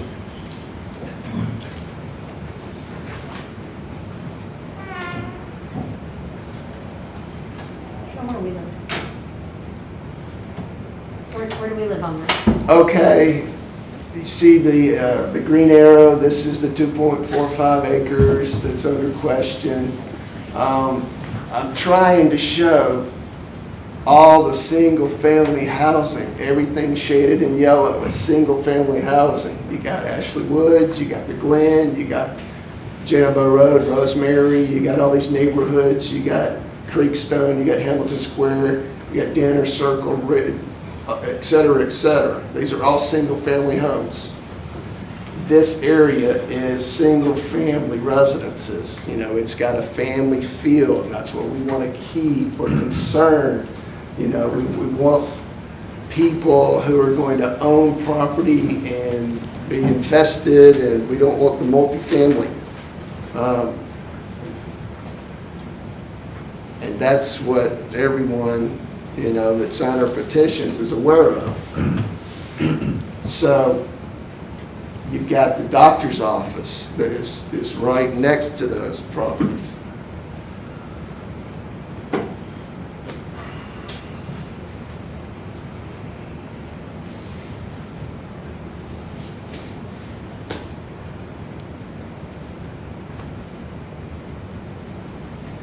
Okay, here's the doctor's office. You see the big area? That's the proposed development area.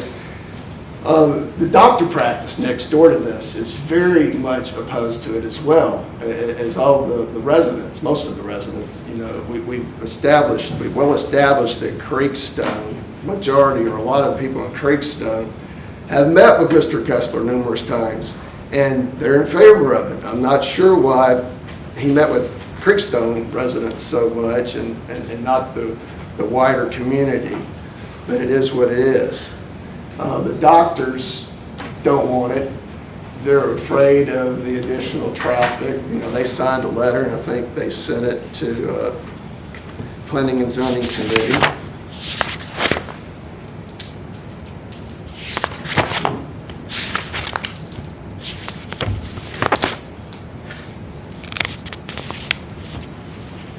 Yeah, their parking lot's full all the time. Okay, now I wanted to show them in this diagram, this came from Mayor Curry. He is supporting the residents who are opposed to this rezoning. This is a nice grid diagram here that shows that you got a distance of 1/4 mile from Timber Ridge down to Danner Circle. You have 134 residents. They're accessing Rocky Ridge Road at 8 different points right in this area. You see the proposed development is up here in the larger square. So, you know, traffic is a definite consideration to everyone, a definite concern to everyone involved. Okay, here's a picture of Town Village from Rocky Ridge Road. That's a picture of what, sir? Town Village from Rocky Ridge Road. What village? That is the institutional development in this area that the Kesslers like to refer to as, hey, you've already got this animal in your neighborhood, you're right next to it. You can't see it. And from my house, I'm right next to Town Village. You don't see it. I'm at 2473, which is right south of Town Village.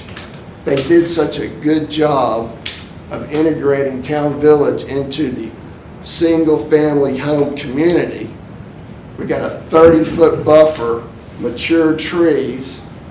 You're not even aware of it standing in my front yard, and it's right next to me.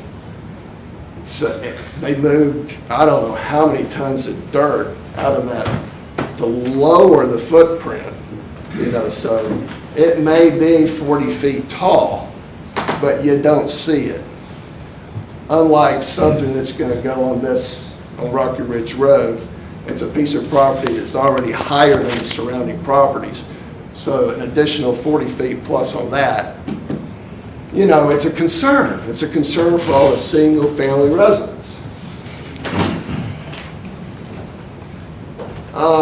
What's curious, I also want to point out, is the Glen, which is at the top of the screen, the highlighted yellow, single-family development north of Town Village. It was built after Town Village.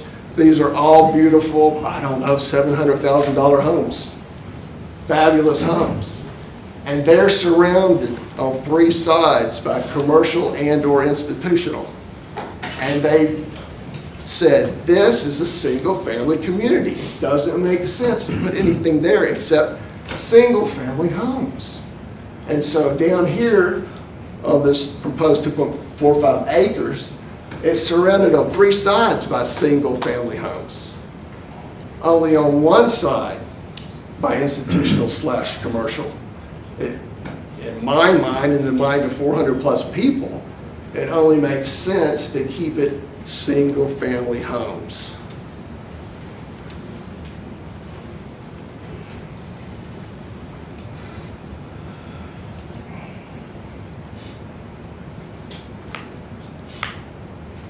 I mean, we really don't care how beautiful and how wonderful these condos are. They might be the gosh darn best condos ever in Jefferson County, but we want single-family homes. So, thank you very much. Thank you very much. Next will be the third and final speaker for this project.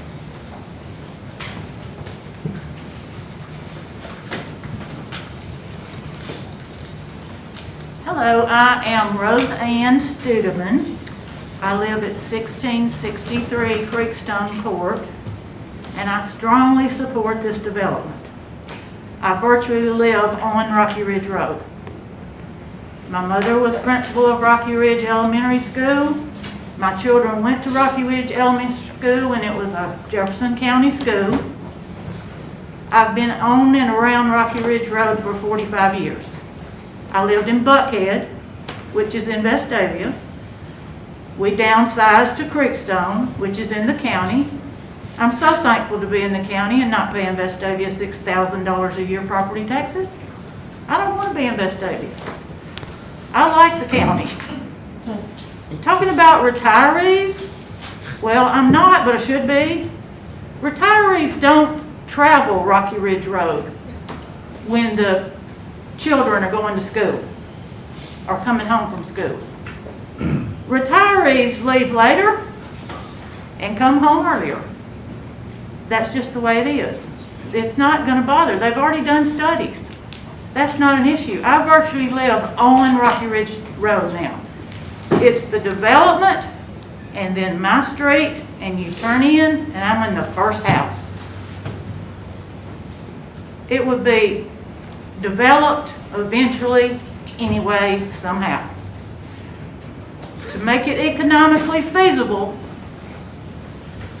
it just can't be a bunch of beautiful single-family homes. It just can't be there. And I trust so much this developer in that he's been in town forever, and I believe sincerely that it will never be apartments, that they will be first-class condominiums, and that they will just have a high selling point. It will do nothing but make my property more valuable. Thanks. Thank you, ma'am. Next would be the third and final against this project.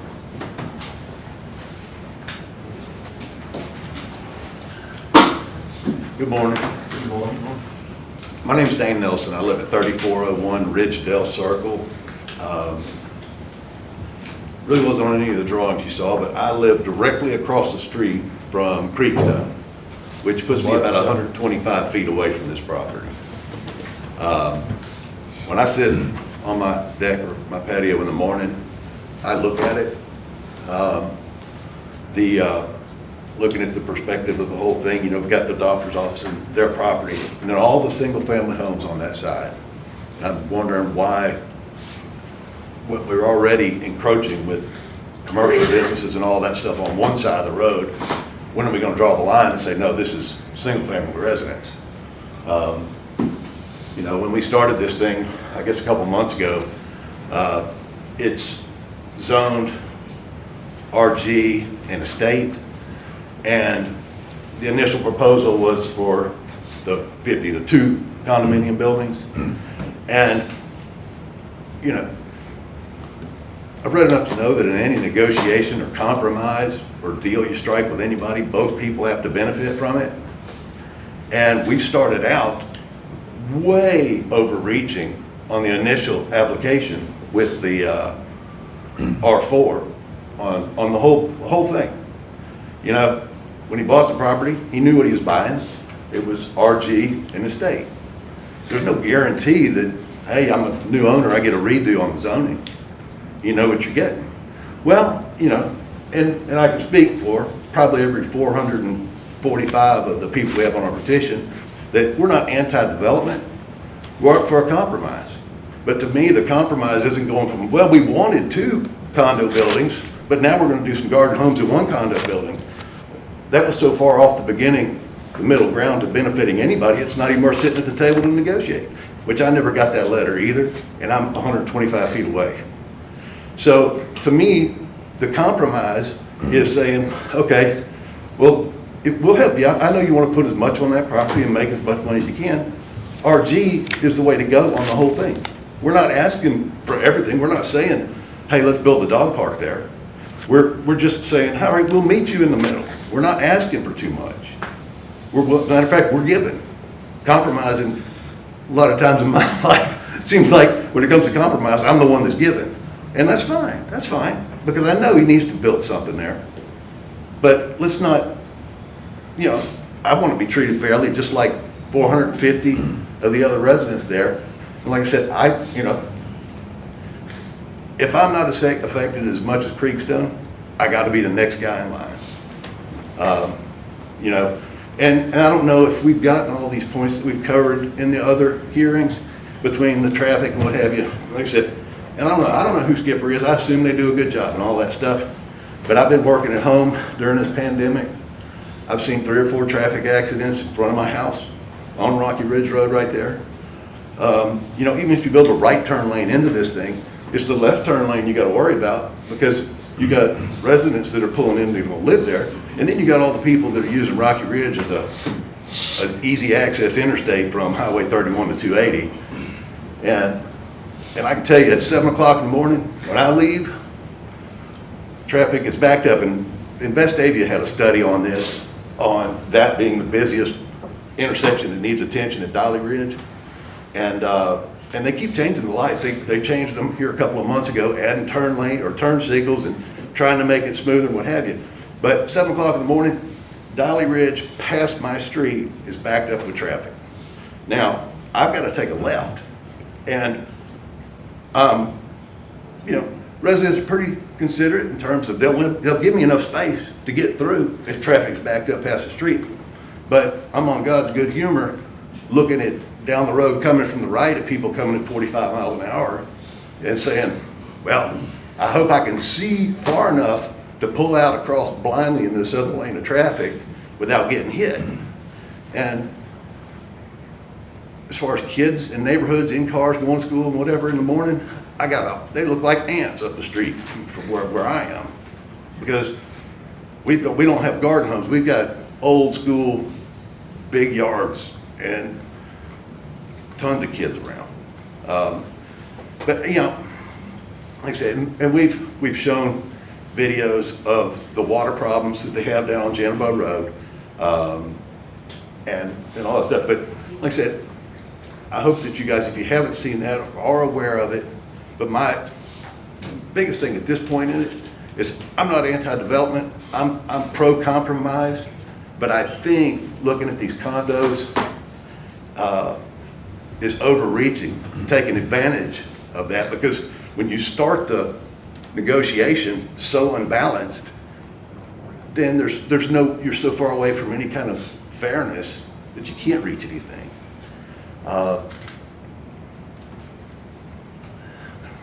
One more to make.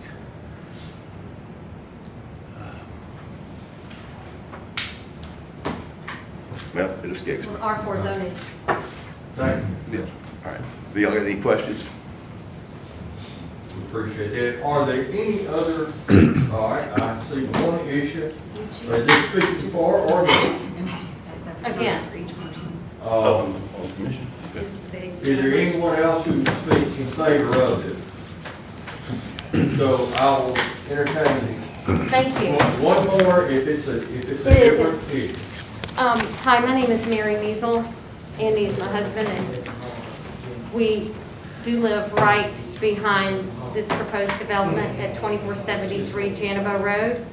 And the point that I wanted to make was when we went for 2 weeks door to door before we started the petition on change.org and met and spoke with 160 residents who signed our petition, we were told by a lot of these residents that, or some of them anyway, in Timber Ridge and in Creekstone, we did talk to residents in Creekstone who were against it and who signed our petition. I believe we had 6 in Creekstone. They told us that the developer had told them that he was planning to build a sidewalk down the length of Town Village, which incidentally is the length of our property too, that would access Janibo Road, and also a path that happens to run along the creek. And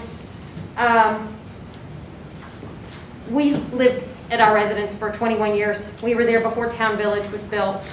This buffer between our property and Town Village was covenanted as a 40-foot undisturbed buffer that's to remain untouched. And so there's no sidewalk that could be put down the side of that. And the developer even said in one of the original meetings that we got wind of and went to at Town Village that he was holding for prospective owners, that we got wind of because a gentleman on our team, Larry Durham, got a notification in his mailbox, and he let all of us on Janibo know. So we showed up at this meeting just to try to get information, and I think much to his the developer's disliking, it probably threw him off course that we were there and had questions. He said that he would be building a sidewalk and he would be getting his condo. And I was shocked to hear that. I don't know how he could make a statement like that.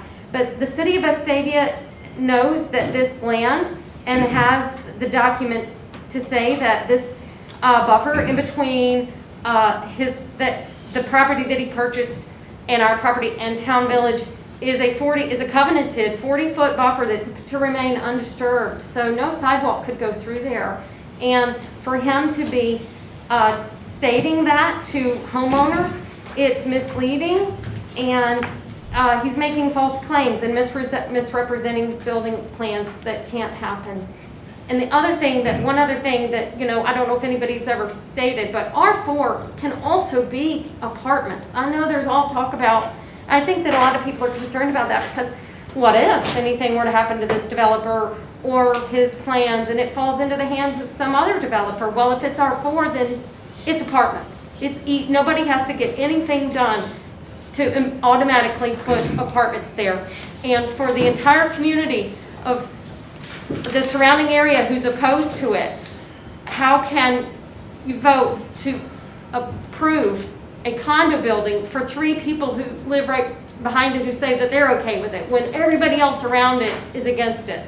So I'm begging you, please, vote no on this and ask for single-family homes to be built by the developer. Thank you for your time. Mr. President. Just one second, I'm going to give Petition. No, that's not. They had 4. Question for him. Since they had 4, can I just say a couple things real quick, since we would, at our meeting? Question for him. And I'd like to correct the thing, and I'm not trying to argue, I don't want to be ugly. I never stated that we were going to put a sidewalk there. The nursing home, retirement, institutional, whatever you want to call it, we did talk to them. We had 2 meetings at that institution. Mr. Measles said he was never invited. I talked to him on the phone. I made an offer to buy his house. That is incorrect. I personally talked to the people in Timber Ridge, so that is incorrect. Hamilton Square is 600 feet from our development. I did personally go and speak to some of them. That's all incorrect.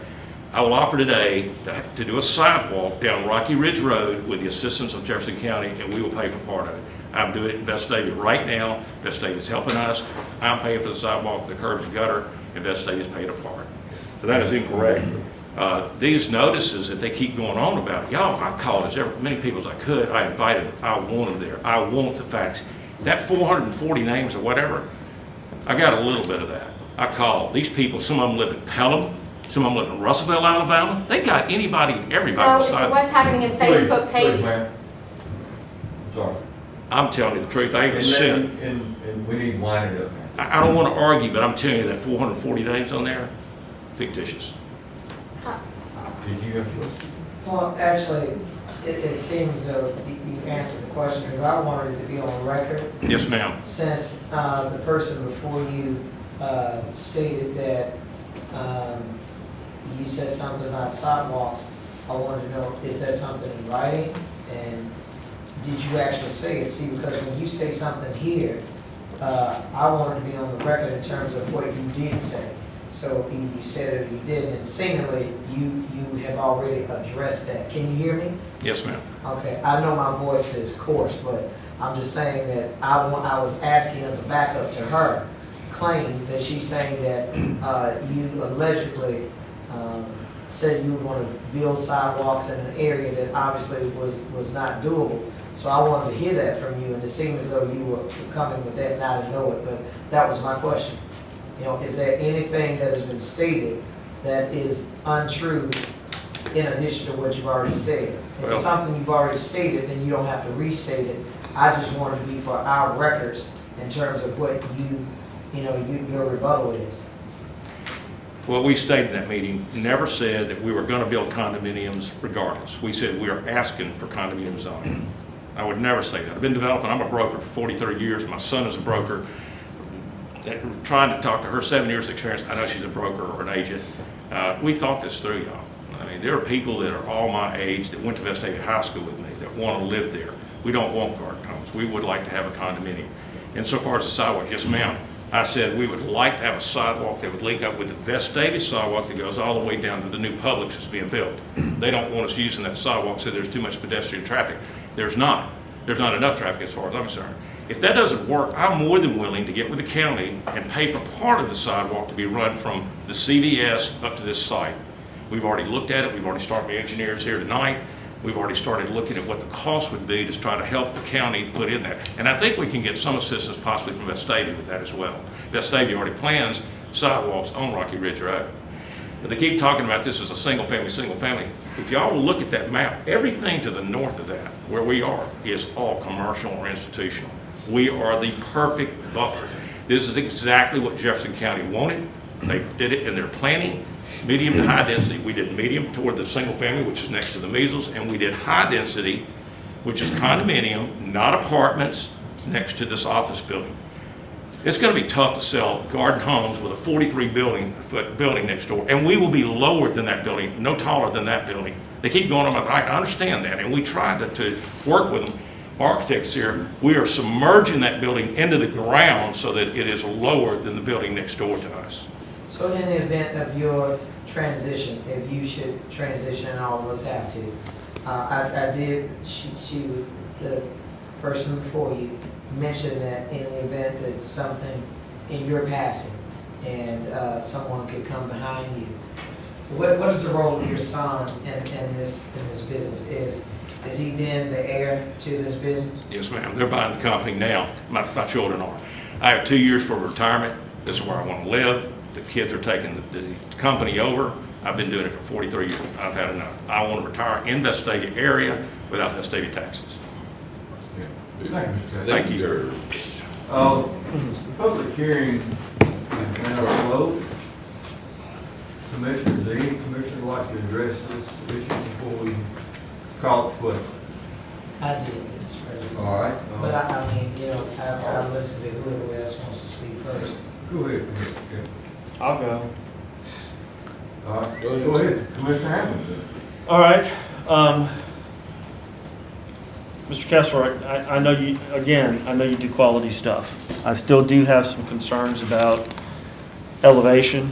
I also have some concerns about high density.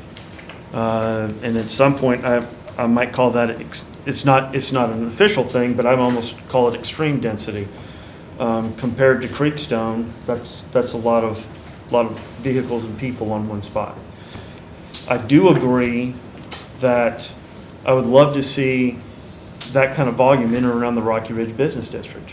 I think that adds sales tax revenue and generates more vehicular traffic, but that also concerns me as well because of, I forget who said it, the kids, maybe it was Carol, the kids going back and forth to school and the wrecks. I got 4 of them that are traveling that way too. I think it needs to be developed. It really does. I'm just not sure that kind of density is appropriate. And also, one of the things that needs to be considered is the adjacent property owners and the adjacent zoning and the adjacent land use.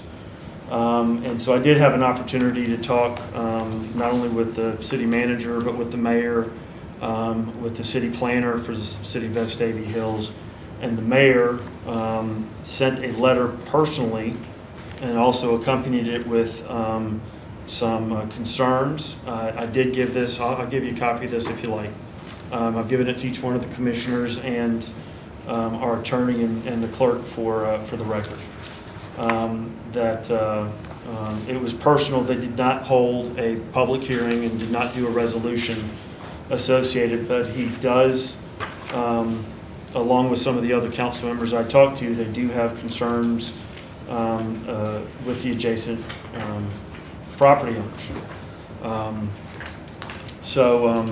And Rocky Ridge Road being a through road for the county, it is a pass-through. It's a pass-through from 280 to Hoover. And there's a heck of a lot of traffic.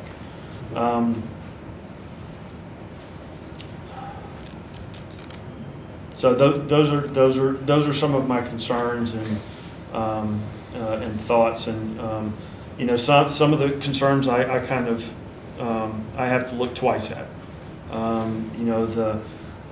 The overall citizen wishes and the number of folks that have spoken up against. I mean, the change.org site aside, the number and the volume of emails that we have received that all attach their address to it, which are in the area,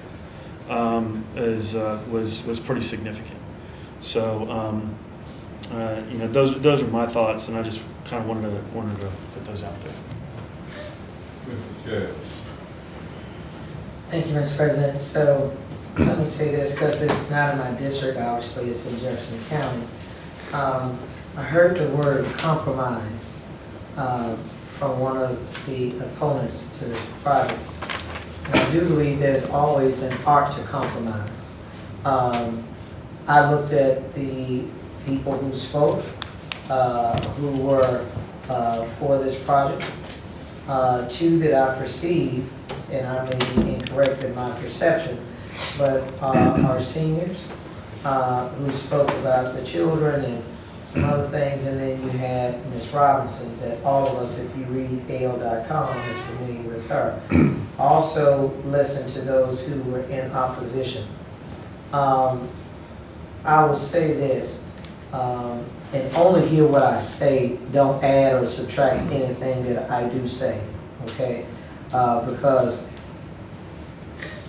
one of the things that as myself, as this commissioner, is always imperative that we all have an understanding, okay? And, when I listen to a project, I know very well about zoning because I come from the city of Birmingham. And that's why I kept asking of our own staff what did planning and zoning have to say about the project, because typically they're going to vet the project just because of the accountability from the county. I will say this, as of late, and Mr. President, I'm going to take a personal point of privilege. That doesn't mean I'm asking for additional time. I just want to speak very transparently. I know I have, and I think my colleagues have been copied on it, have received some very aggressive emails about children being allowed to go back to school in Vestavia, specifically. And I'll just be honest with you, for this to be before us today, it almost gives you a real not so good taste in your mouth because of some of the things that were spoken to me in writing as a commissioner, from what I perceive some things that were said that I think you should never say to an elected official. Surely you have your point, and I'm not saying that your point is not valid.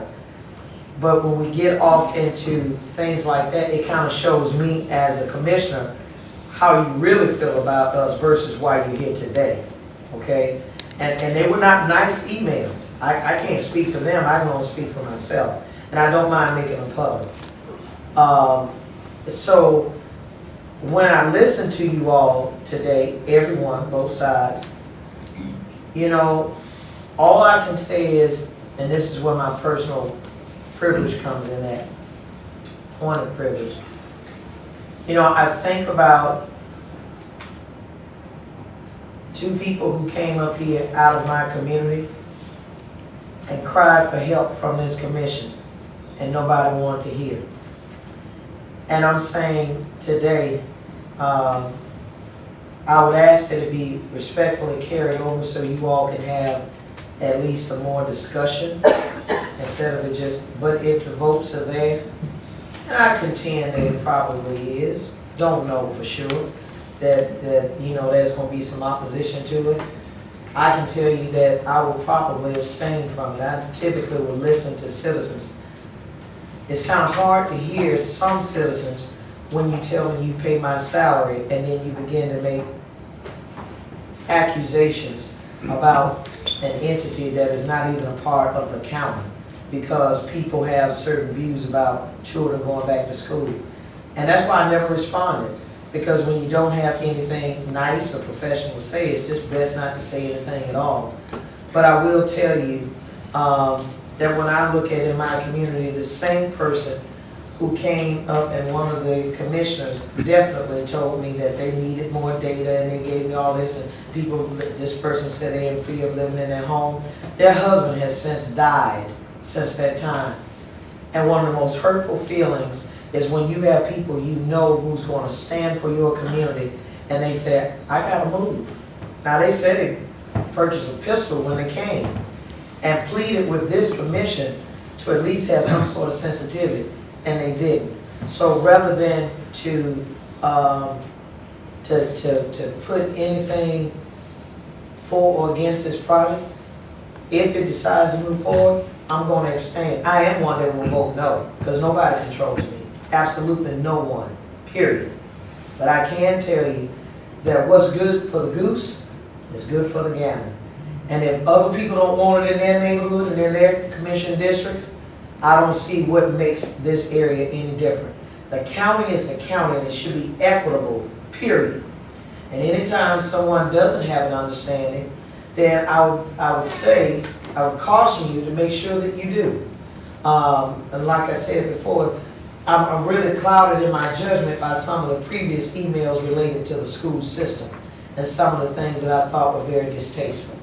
That period. We don't make decisions on behalf of the health department just because they have the name Jefferson County. But like I said before, I hope that there can be a compromise, that if there is some sort of conclusion that you all can come to, by all means, and try to get to that point. Because the consistent thing I keep hearing is that it's going to be developed regardless.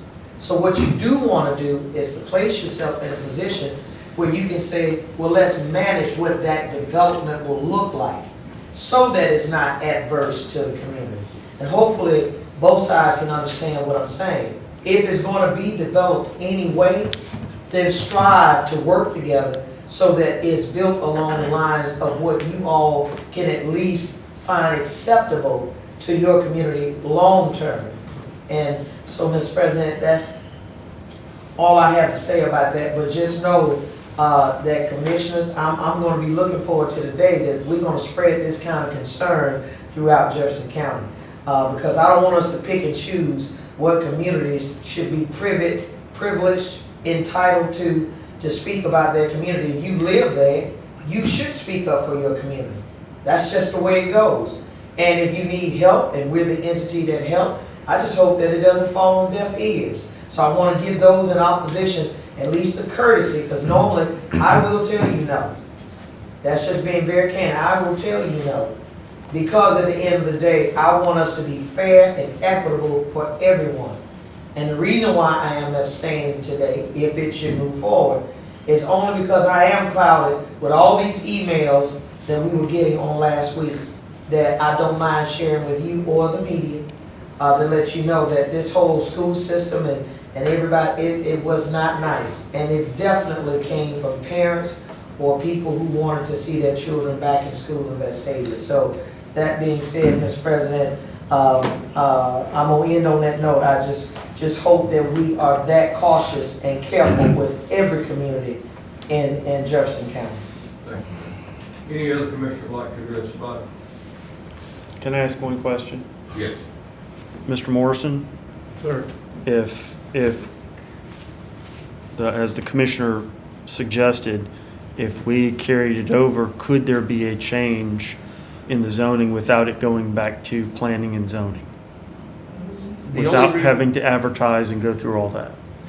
No, it would be carried over at this level. It wouldn't have to go back to planning and zoning unless there is a change in the zoning districts that are being questioned, or So if it changed, instead of R4, it was changing to something else, changing to something else, yeah, then it would have to go back. then it has to go back, okay. But I don't think we should carry it on in. No, that was my only question, Mr. President. This is kind of gotten carried over to Planning and Zoning Commission. Correct. It had 2 meetings before planning and zoning. The first meeting, they carried it over, and in between the 2 meetings is when the applicant revised the site plan to show, or to cut the apart, the half of the condominium density in half, and substitute it with the garden. Let me understand the microcosm of the picture here. The crux, as I understand, of the opposition to this is they don't have a problem with the garden homes. They just don't want to see a condominium unit here.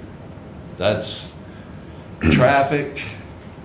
I think it's very close. If you got garden homes, you're gonna have that traffic. If you have the condo, that traffic issue is not very wide. It's not going to be a whole lot more traffic because you got that condo based upon what I understand the potential buyers of these would be. Whereas if you got the single family, as the young lady said, with the Timber Ridge, I think that she has a teenage daughter, that's why she moved there so he could drive there and he's 16. So if you have all single family homes, it would seem to me that that's about the same on the traffic if you've got kids that drive. So, I mean, this is a tough, I understand the opposition to it, I understand that, but it just, I don't know if there's something that could be further worked out. And Mr. Hammonds, you said change the zoning again to what would you?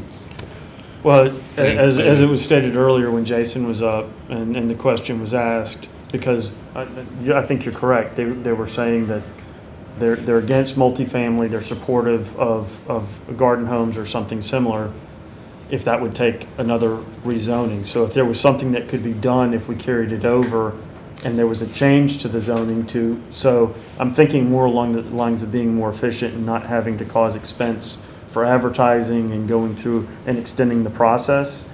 But if we can't change the zoning appropriately if it was, they would agree to go to garden homes, then I would carry it over. If not, then, and it has to go through planning and zoning again, if they choose to go the other route, then,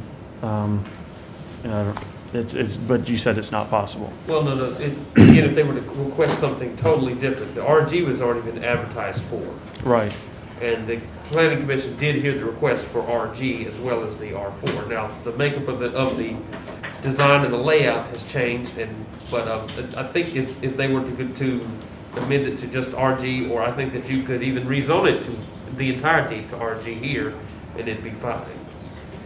That was Mr. President, that was going to be my follow-up question behind the commissioner who represents that area, is that if you have that development just with that particular, in other words, see, that's what I mean when I say compromise, because if just the development, you can tell me if I'm wrong, Mr. Morrison, if just the development is to that zoning, then it doesn't lend itself to some of the other concerns that have been mentioned today, which is if you change the entire area to that, then it's going to lend itself for apartments and anything else that's going to come, because you've changed the whole landscape of the community in terms of its zoning. Am I correct?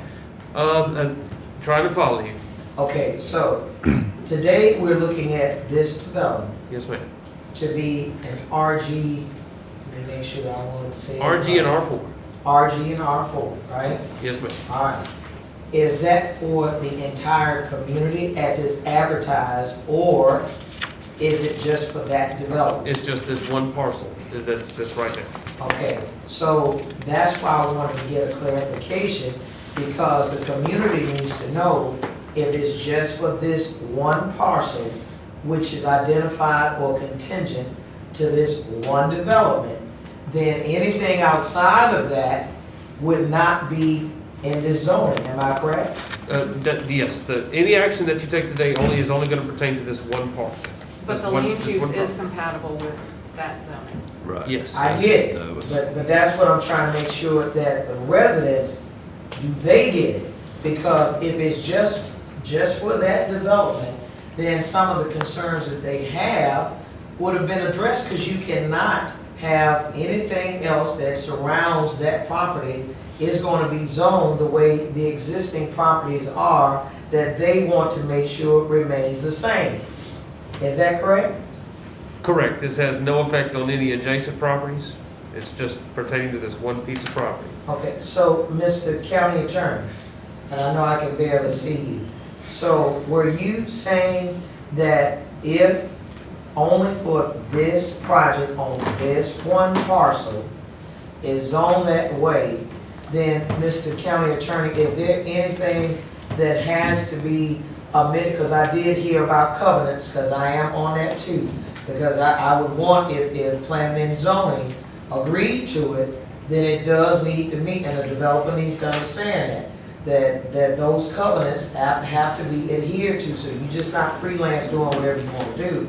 It does have covenants, and therefore there's restrictions in terms of how he is to build, am I correct? That's correct. Okay, so Mr. County Attorney, if just for this one parcel, as it is advertised, then I want to be clear, is there any amendment or anything that needs to be done that has not already been proposed to us this morning that needs to be done at this point, so that it's only isolated to this development only, not any adjacent property? Planning and zoning has made the recommendations to you with those particular covenants or restrictions, so that should suffice. Okay. So then, Mr. President, then let me ask this question. Commissioner Ammons, does that meet to your satisfaction? Let me make sure I understand, so we're all on the same page. So the current zoning is RG and estate. Correct. Okay. So the area that's in question for R4, so we could do one part of it, maintain the RG that's currently there, make the other, which would be maintained, and then change the other one to RG. So the whole property would be RG. What you have. You could make you could rezone the entire property RG, that's within your purview to do. What I see is you can either approve it today, you can deny it today, you can carry it over, or you can change the entire property to RG. Correct. That's the options that we have. As long as it's been a zoning district that has been advertised, that has been vetted by the Planning and Zoning Commission. Okay, so that's the issue that we have before the commission. That wasn't what they came up here for from the beginning, was it? Or did we just add something to it? They be approved or not denied. Right, that's what they came up here for, approve or deny. And the So other, we just added something else. the other item we can do, we can carry it over for them to have further negotiations for this commission to address at our next meeting or at a date and time certain. Or we can, do that same process, change it to RG today for the entire property. Now, those are the issues that we have, and the chair will entertain a motion on any of them. All right, so we would leave the RG as is, and what we would then be doing is changing the E2 to RG, right? That's correct. Yeah, we would just rezone the whole, that's within your purview to rezone the entire property to RG. But that's not really the issue before us. That is not, that's what I'm trying to say. We added two more things. They came up here for a yes or no. Yes. So we wanted to add 2 more things. That ain't what they came up here for. Why we got to? So Commissioner, here's what I'm saying, because for me, it wasn't about, let me be very clear. It was not about, zoning isn't just for up or down vote. If you have citizens who can work with a developer, that's really where I'm trying to get you all to go. If you all can work together, because it is very obvious it's going to be developed. You just want to be able to manage what is developed there. And if you have a developer who already owns the land and you all are willing to work together, that's what I'm hoping will happen, so that in other words, you're not bringing a development into the community that brings more of a controversy, or you all don't necessarily see eye to eye, and these are going to be your neighbors. What I'm hoping that you can do is that if we, Commissioner Ammons, if it's going to be RG, and you comfortable with that for just that property, then we need to know that. Otherwise, I'm saying carry it over since he already owns it, and at least there is some negotiation for him and he and his company to move forward while you got us at the table. We're happy with all RG. Huh? We're happy with all RG. Well, see that, and if... I know, but that's not the point, ma'am, that's before us. We can go there, but we're here to do, an RG to, and in the E2 right now. But if we want to carry it over, y'all can bring something back to Well, us. Commissioner, that's not kind of what I heard. If the person who is in opposition is saying that RG is before us, I mean, correct me now, Mr. Morrison, is it E1 and RG? Correct. Okay, so that is before us, Commissioner. So that's why I'm trying to get an understanding, because I've listened to them, and in fact, I made some notes. All right. I think it's important to understand the developer who's requesting the zoning. If he's not willing to make those arrangements and change, then it's kind of a moot point. Correct. Yeah. So I think we need to hear from the developer. If you would like for us to carry it over so we can have other conversations, or if you would rather just do this here and now, then we can make all of it RG, or we can carry it over and talk some more. So, in trying to make sure we understand, because again, this is kind of, we weren't expecting to have this discussion. Right. We didn't know that was a possibility. I want to make sure we understand. If the commission votes this morning and it votes to decline the rezoning change, and then we decide, well, okay, let's move to the next step, let's just do all RG. We then go back to planning and zoning, and then back to commission, so 2 months minimum is what we're talking about.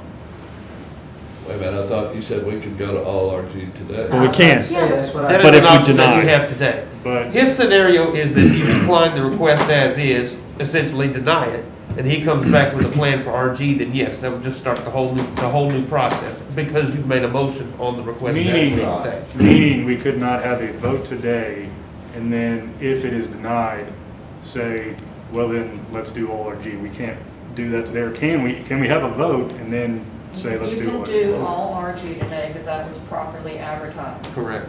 We can't pick something like industrial because the public was not notified of that. Right. If you want to pick one of the zoning districts that was advertised, you can do that. Yes. The question is, will that one zoning district type work for what you want to do? That's your all's decision to recommend to them. So they gonna still get what they didn't want. Could we vote in 2 pieces? The RG first and the R4 second? No, No, you cannot do that. cannot. So, Would you rather talk about it later and get everything, or do you want RG? Well, I think they'd have to regroup and figure out. well, that's my question. That's my question that I want to know. Yeah. With us, if we were to rezone it all RG, does that hinder or affect adversely the project that you have presented to us today? It does? Okay, so I would say, then, I would make a friendly, not friendly, I would make the recommendation, then we need to carry it over as opposed to deny it altogether and you all get together. Because here's what I've seen happen before. Do you all already own this property? We did. You already own it. So what I'm trying to tell you, as delicately as I can say it, you all do need to work together because they already own it. You just want to manage what happens with what they own. Because other than that, you're doing yourself a disservice is what I'm trying to tell you. Well, may I speak? No, that's what I said, the public hearing is now open, okay? So we can do this all the way along. This is the commission that's speaking. The issue that we need to consider now is either to approve, deny, carry over for further discussion to a date and time certain, or if you agree to have an RG, we can go ahead and vote on that today. Now, I'm going to ask the developer, what's your recommendation? I believe that because, again, we're not really prepared to say one way or another if the total RG would work for us, we'd like to carry it over. I'd make a motion to carry it over. Second. Got a motion and a second. All in favor say aye. Aye. All right, now to carry it over to the next commission meeting or 30 days? Sir, Mr. President, I'd make a recommendation for the next commission meeting. Well, that's 2 weeks. The next commission meeting in 2 weeks, or do you want to do the next commission meeting where we have a zoning hearing? Because that would 2 be weeks. September 10th. Zoning hearing. Does that give you guys enough I time believe it's to, September 10th. Yes, sir. 2 weeks? Cause they don't have to go to zone. Well, he said they Can would. we do it in 2 weeks? I'm thinking about their timeline too. We've already had. You satisfied public hearing requirements. 4 weeks. We've already had another hearing. 2 would be fine with us. 2 is fine, 4 is fine, so carry it over 2 to weeks. 2 weeks. We got a motion and a second. Okay. Motion second, all in favor say aye. Aye. All right, thank you very much. Thank you. Guys, thank y'all. Thank you for your time. Oh, we've got 2 items of new business. Oh, we got more than that.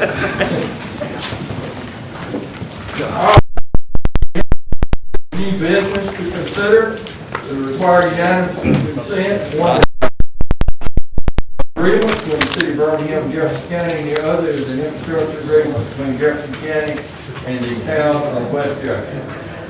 I have 3 items of new business I'd like to All right, consider. Commissioner Knight has 3 additional items. These are just community grants from all. 3 community grants. And one at work, yeah. And I know that this is not our pattern in practice to do, but due to the time that we're getting short, we need to get these on and out. So that's the reason.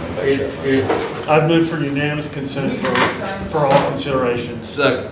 Okay, unanimous consent. Call the roll. Yeah. That's what I'm saying for this last. Yes. Commissioner Ross? Aye. Commissioner Cale? Commissioner Thomas? Commissioner Stevens? Yes. We have 5 items. We have a community infrastructure agreement between the county of West Jefferson and Jefferson County. We have an interlocal agreement between the city of Birmingham and Jefferson County. And Commissioner Knight has 3 community grants. Right. One for Palmerdale Fire, one for infrastructure at Turkey Creek for $10,000, and one for the city of Morris for storm shelter equipment and chairs. Chair's entertaining a motion. I move all the items. Second. Move all 5. Yes, sir. Have a motion. Second. A second. Commissioner Evans? Yes. Commissioner Ross? Aye. Commissioner Cale? Commissioner Tyson? Commissioner Stevens? Yes, thank you very much. Is there anything Mr. Petella to see here? Mr. Lawson, you're still here. I am. Without left, Mr. Petella, Mr. Marker, do you have anything? No, sir. This meeting is recessed. Thank you.